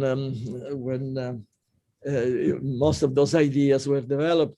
I remember discussions that I was working for the synthesis of the neutron from the hydrogen in the core of star from a proton and electron. If I accept the standard model, then the permanently stable proton and electrons have to disappear by fiat, and then this hypothetical quarks have to reappear. But then the neutron is unstable when isolated, and it decays again into permanently stable. Again, the quarks have to disappear, and others disappear. The Lord Sir Popper insisted that we should learn from the history of science. We achieve a magnificent advancement in scientific knowledge, as well as we solve a fundamental problem for the structure and the classification and structure of atoms by using two different models. One model of classification that was based on Newtonian mechanics, and then the structure required new mathematics, new mechanics, and he insisted that this is supposed to be the same, because I think for the classification of particles, Sir Popper said that we have to do the same, because hadrons are the densest object that exists, that we have measured, approaching the density of black holes. Most people, most physicists now do not accept quantum mechanics as valid in the interior of black holes. But then there are the similar doubts for the validity in the interior. So, in conclusion, I believe that the talk is magnificent regarding classification. I think it's the very best I heard, the very best we can do for classification. Regarding the structure, there are assumptions and assumptions that were conceived. My discussion with my colleagues at Harvard, that the quarks were conceived not to be directly detectable, to be permanently confined. there are additional problems regarding our environment. The insistence in quarks is that certain quarters is considered to be really an enemy of the planet. Why so? Because if the neutron is indeed a generalized bound state of a proton and electron, then there are a number of basically new clean and nuclear energy created by the stimulated decay of the neutron when it is a member of a nuclear structure. And some of them have been even tested. However, all those, there's been no possibility of getting any fund for those new clean energy because all papers, all the editors, all governmental agencies, they claim it is not, this new energy is not compatible with the quark, but the quarks is a conjecture. So my personal view is that we have to be very cautious and use a moment of reflection, because we're talking about, well, let me be blunt. A few days ago, there was a rain in the highest mountain in the North Pole. Ladies and gentlemen, as a scientist, there is a moment in which we have to admit our failure to achieve new clean energy. My personal view is that the conjecture that quarks are actual constituents of the hadron is a primary responsibility for this. There is a paralysis. There is nothing new that can possibly be even tested. So it's a very difficult situation, and that essentially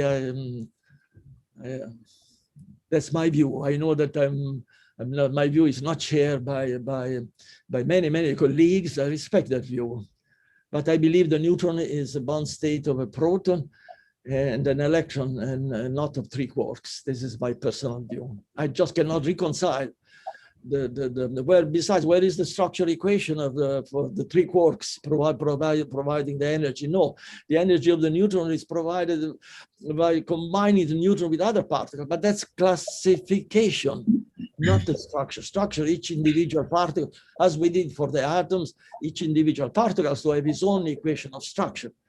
One that I showed for the moon is also holds for all other hadrons, as far as we know. But constituents produced free in the spontaneous decays with the lowest mode. But my point is that of course the assumption that quarks are indeed the actual constituents of the neutron of the hadron. Yes, the studies must continue, of course, because we have to study everything. However, what has become very dangerous, that this is the dominance of this theory for the totality of the scientific thought, with a direct implication, in my view, for our environment. We're talking about the future of this planet, ladies and gentlemen. Okay, yes. Thank you, Professor Santilli. And Professor, if you would like to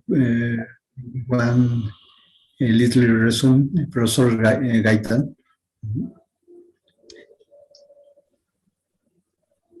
No, I enjoyed the presentation and Professor Santilli's remarks.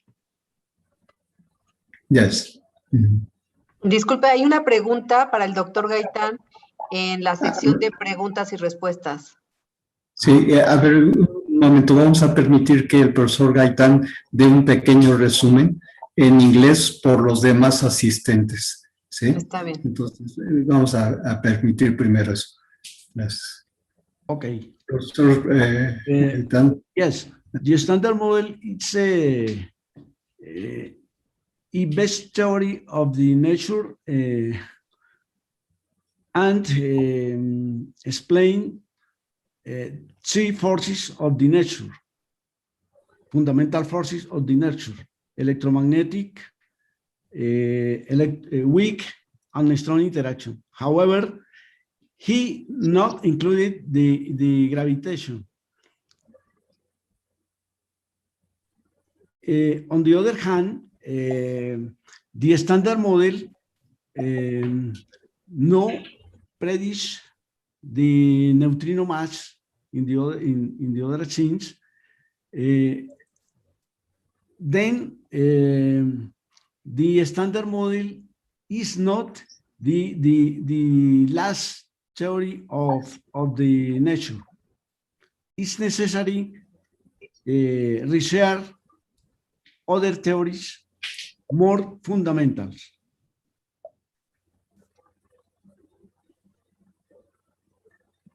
Okay, thank you very much. There is one questions and answers that I can read that. This says, has any of Dr. Gaitan's research tried to answer a problem of the standard model?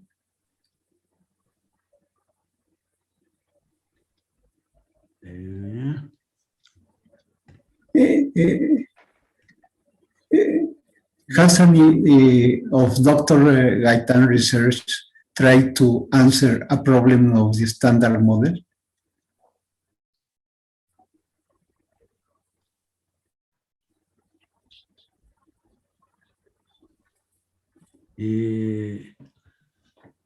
Yes.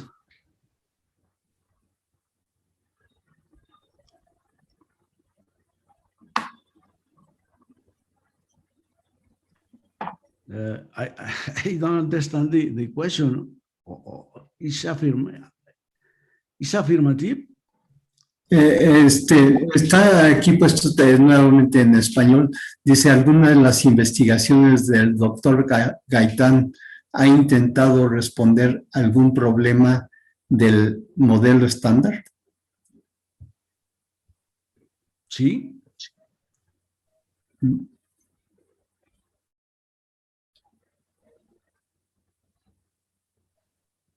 Okay.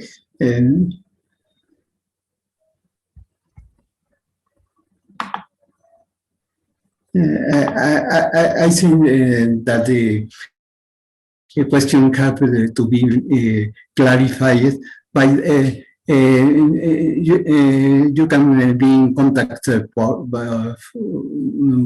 Professor Gaitan, then make the question directly to them, please. Thank you very much, Professor Gaitan, for your presentation. Thank you. Professor Santilli, the next speaker is not present here in the session. Professor Silverio Joel Sanchez Perez. Sí, presente. Okay, you arrived. Okay. Adelante. So I can introduce him, but okay, the next speaker then will be Professor Silverio Joel Sanchez Perez with a lecture entitled Dimensiones Paralelas. Sí, gracias.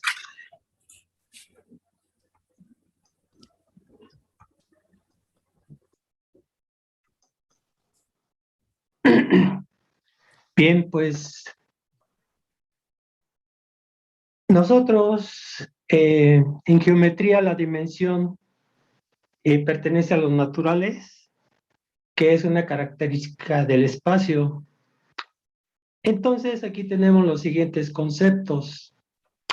Tenemos que un punto no tiene partes, le asignamos dimensión 0. Una línea o curva es una sucesión de puntos cada vez más cerca. Tiene solamente longitud, le asignamos 1. Una superficie tiene largo ancho, le asignamos dimensión 2. Un cuerpo sólido tiene largo ancho y profundidad dimensión 3. El tiempo le asignamos dimensión 1. En 1908, Hermann Minkowski nos dice que las dimensiones como la longitud, superficie y profundidad están en el tiempo, que esto unido nos da 4 dimensiones. Entonces tenemos que en la cuarta dimensión se tiene en movimiento con la evolución de los eventos. Nuestros sentidos perciben el espacio-tiempo en 4 dimensiones. Después, Albert Einstein en 1905 nos menciona que los lapsos de tiempo simultáneos son relativos. Se puede tener diferentes eventos simultáneos en un mismo tiempo. En la realidad, el tiempo no se separa del espacio físico de los lugares. Se separa imaginariamente como una referencia para poder entender lo que nos rodea. Relatividad. Es dividir un evento en espacio y tiempo. Espacio y tiempo. Hermann Minkowski en 1908 nos dice que el espacio y el tiempo de los eventos es absoluto, es único. Nuestros sentidos perciben el espacio y tiempo simultáneamente. Evento, lo que se hace en el espacio, lugar y en el tiempo. Cada evento es absoluto. Existen intervalos y es posible percibir los sucesos. El momento de tiempo no se puede sumar, las cifras sí se pueden sumar. Por ejemplo, sumar 10 sillas, sabiendo que realmente lo que sumamos son los números escalares y no las sillas en sí. Asociar al momento de tiempo un número es subjetivo. Entonces tenemos que físicamente en la realidad no se tiene esta separación del espacio y el tiempo. Tenemos, por ejemplo, el espacio, que son los lugares en 3 dimensiones, y luego el tiempo. Entonces, el evento que se realizan en el mismo lugar en diferente tiempo. Todos los eventos que se realizan en el mismo momento de tiempo, por ejemplo, el sonar de la campana y abrir la puerta en el mismo momento, o todos los eventos que se realizan en el mismo lugar en diferente tiempo, dependen de la referencia y físicamente no hay algo en reposo. Pueden existir más de 4 dimensiones, pero no son visibles ante nuestros sentidos, es decir, no los podemos percibir. El espacio es afectado por la gravitación que está en el tiempo. Científicos de la Universidad de Granada, en España, y de la Universidad de Johannes Gutenberg de Mainz, Alemania, idearon la teoría de Kaluza-Klein, que considera 5 dimensiones. Suponen una hipotética partícula que podría actuar como portal a una dimensión paralela, situada entre el universo visible y la materia oscura. Esta sugerencia indica la presencia de un campo asociado a una partícula en la generación de masas. Los científicos Adrián Carmona, Javier Castellano Ruiz y Matías Neuber, que se encontraban investigando la materia oscura, encontraron una partícula que podría actuar como un portal hacia esta materia. La intención original era explicar el posible origen de las masas de fermiones con una dimensión extra paralela. La existencia de estas partículas pesadas necesariamente conectaría la materia visible que conocemos con los constituyentes de la materia oscura, asumiendo que la materia oscura está compuesta de fermiones fundamentales que viven en la dimensión extra, provocando los misterios que rodean a su comportamiento cuando son detectadas desde nuestro universo de 4 dimensiones. Los fermiones son partículas subatómicas a que pertenecen los quarks y leptones que conforman la materia y se comportan como si fueran partículas y antipartículas a la vez, que tienen un papel determinante para acceder a la dimensión paralela. Entonces, si nosotros expandimos el espacio-tiempo, se tiene un portal de acceso a la dimensión paralela. Estas nuevas partículas podrían ser importantes en la historia de la cosmología del universo y podrían producir ondas gravitacionales que se pueden buscar con detectores de ondas gravitacionales. Los astrofísicos estiman que alrededor del 85% de la materia del universo es materia oscura, lo cual no emite ningún tipo de radiación electromagnética como la luz, y desempeña un papel central en la formación de estructuras y la evolución de las galaxias. El investigador de la Universidad de Granada, Adrián Carmona, explica: dicha partícula podría ser fundamental en la generación de masas de todas las partículas sensibles a esta dimensión extra y ser a la vez la única ventana relevante a un posible sector invisible responsable de la existencia de la materia oscura. La hipótesis se publicó en un estudio en el The European Physical Journal C y sugiere que la partícula puede proporcionar una explicación para la materia oscura, que nunca se ha observado directamente, pero se cree que explica la mayor parte de las masas del universo. Los investigadores dicen que las partículas pueden viajar por todo el universo, incluida la dimensión paralela. Según Eduardo Martínez de la Fe, la materia oscura no puede explicarse en el modelo estándar. La nueva física puede orientarse hacia esa dimensión paralela porque resolvería algunas de las preguntas formuladas por la física de partículas, no aclarada desde la física actual. Entre ellas, permitiría integrar la materia oscura en un nuevo modelo y resolvería a la vez el problema de la jerarquía.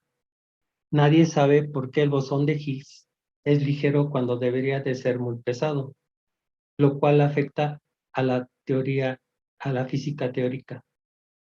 Si existe una dimensión paralela, tendría que ser imperceptible para el ojo humano en el espacio-tiempo. Un medio experimentado es la medición de la fuerza de gravedad en un área muy pequeña. En busca de anomalías, la dimensión paralela tiene muchos nombres: quinta dimensión, el continuo espacio-tiempo, el grado de distorsión en el espacio-tiempo del universo paralelo. Albert Einstein, en 1915, cuando planteó la quinta dimensión, intentó ayudar a otros a visualizarla, haciendo una analogía entre el universo del espacio-tiempo como una capa de caucho que puede expandirse, estirarse o apretarse, doblarse o aplanarse por una fuerza desconocida para pasar a la dimensión paralela.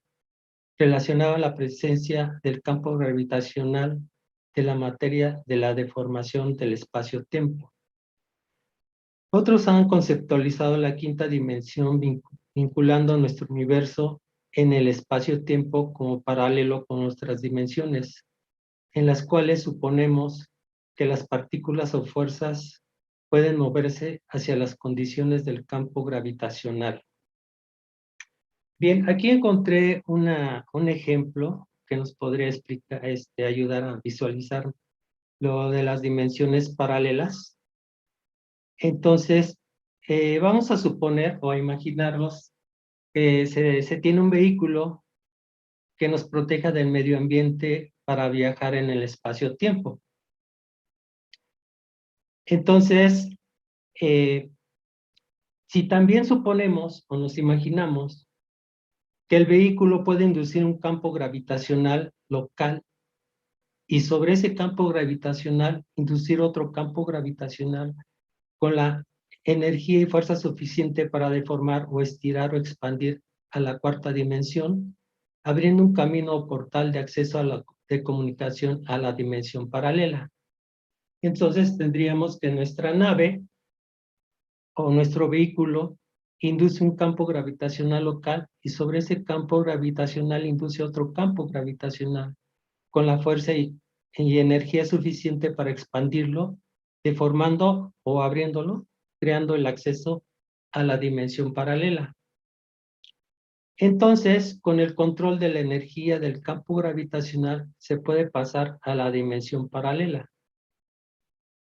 Entonces, aquí vemos como si nos imaginamos cuando se abre un portal para la dimensión paralela, la nave tiene acceso a la dimensión paralela desde el espacio-tiempo.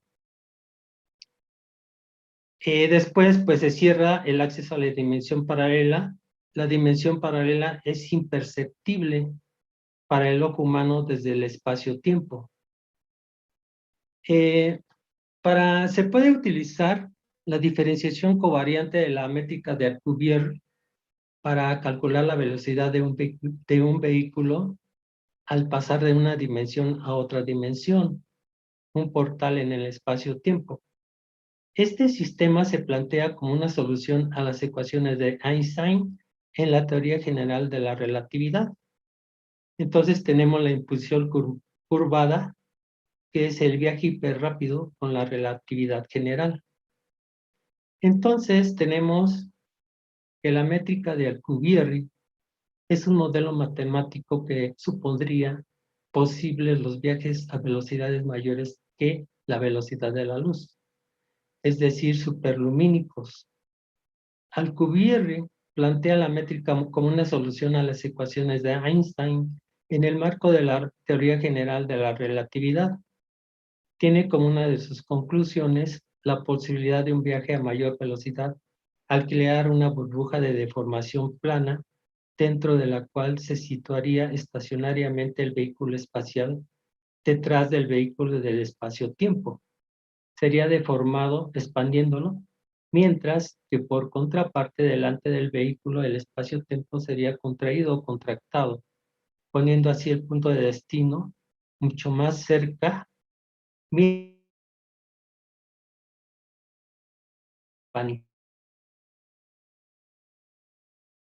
cantidad de años luz.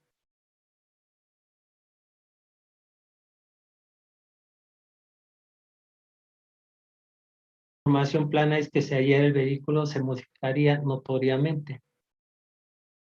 Dentro del marco de la relatividad general, es posible modificar el espacio-tiempo de una forma que permite viajar a un vehículo espacial con una velocidad arbitrariamente grande, por una expansión abriendo un portal del espacio-tiempo local delante del vehículo espacial y una contracción,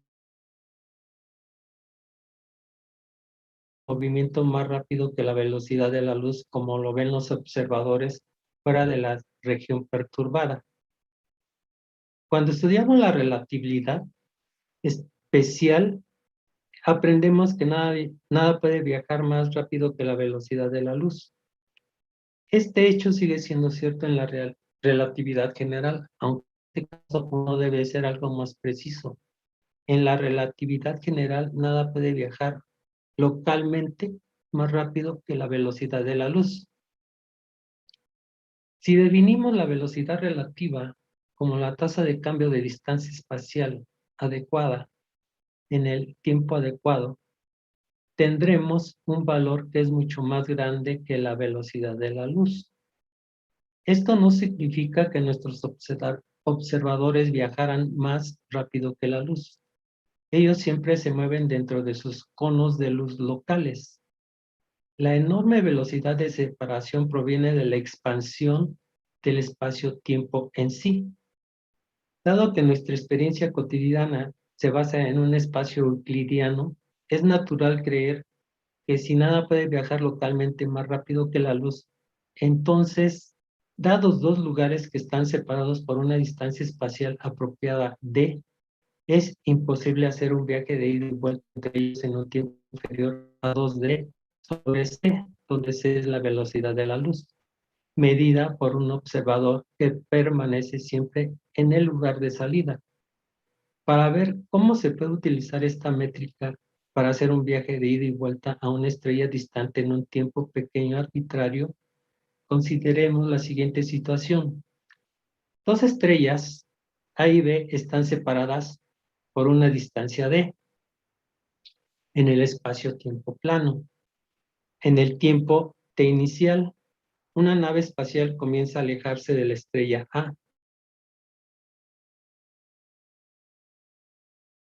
utilizando sus motores de cohete. La nave espacial se detiene a distancia d lejos de A. Entonces, asumiremos que d es tal que d está entre el radio y la distancia. Ahora, si se tiene esta condición, el tiempo tau de la nave será igual al tiempo total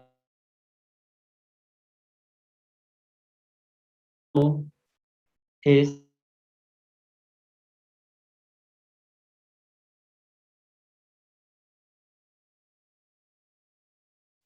la distancia entre alfa.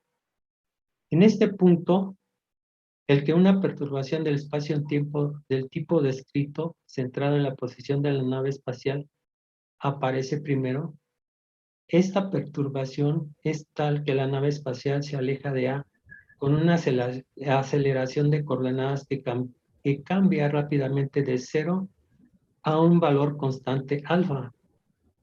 Quedan 2 minutos. ¿Perdón? Quedan 2 minutos.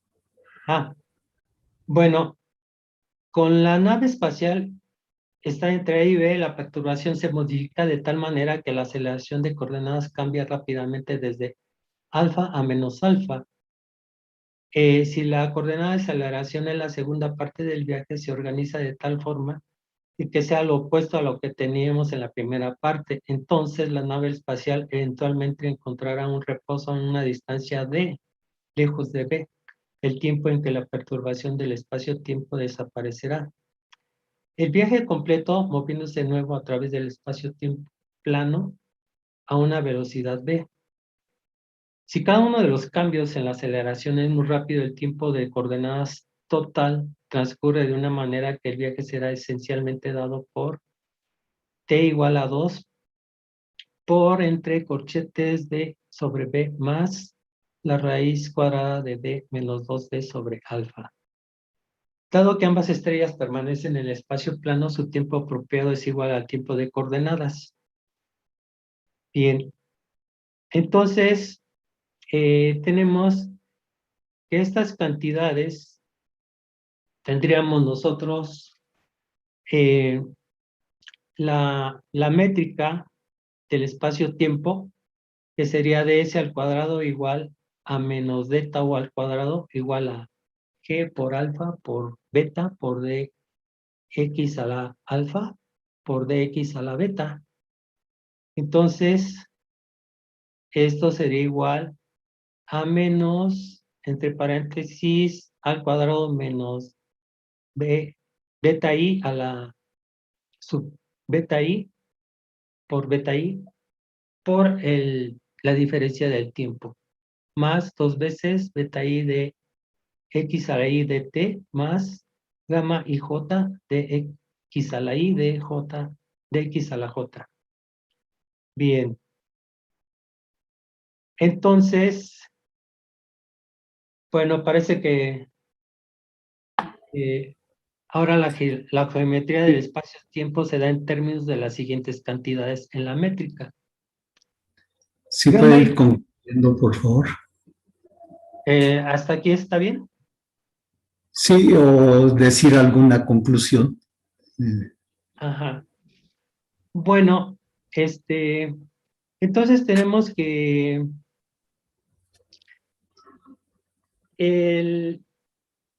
la quinta dimensión nosotros no la podemos percibir desde el espacio-tiempo de 4 dimensiones. Estos estudios sugieren que si nosotros expandimos el espacio-tiempo de alguna forma, nosotros podemos abrir un portal y tener acceso al espacio, a la quinta dimensión, que sugieren muchos que es lo que le llaman la materia oscura. Y Alcubierre nos plantea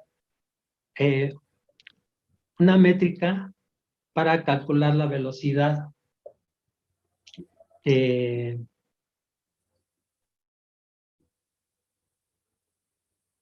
la nave en el portal. Ok. Bien, gracias por la presentación. Profesor Santilli, no sé si usted vaya a tomar la palabra. Excuse me, Professor Santilli, are you going to close? Yes, I would like to thank the speaker. His question is very intriguing indeed, and very deep with many possibilities, many fields. That's. And is there any question, preguntas, any?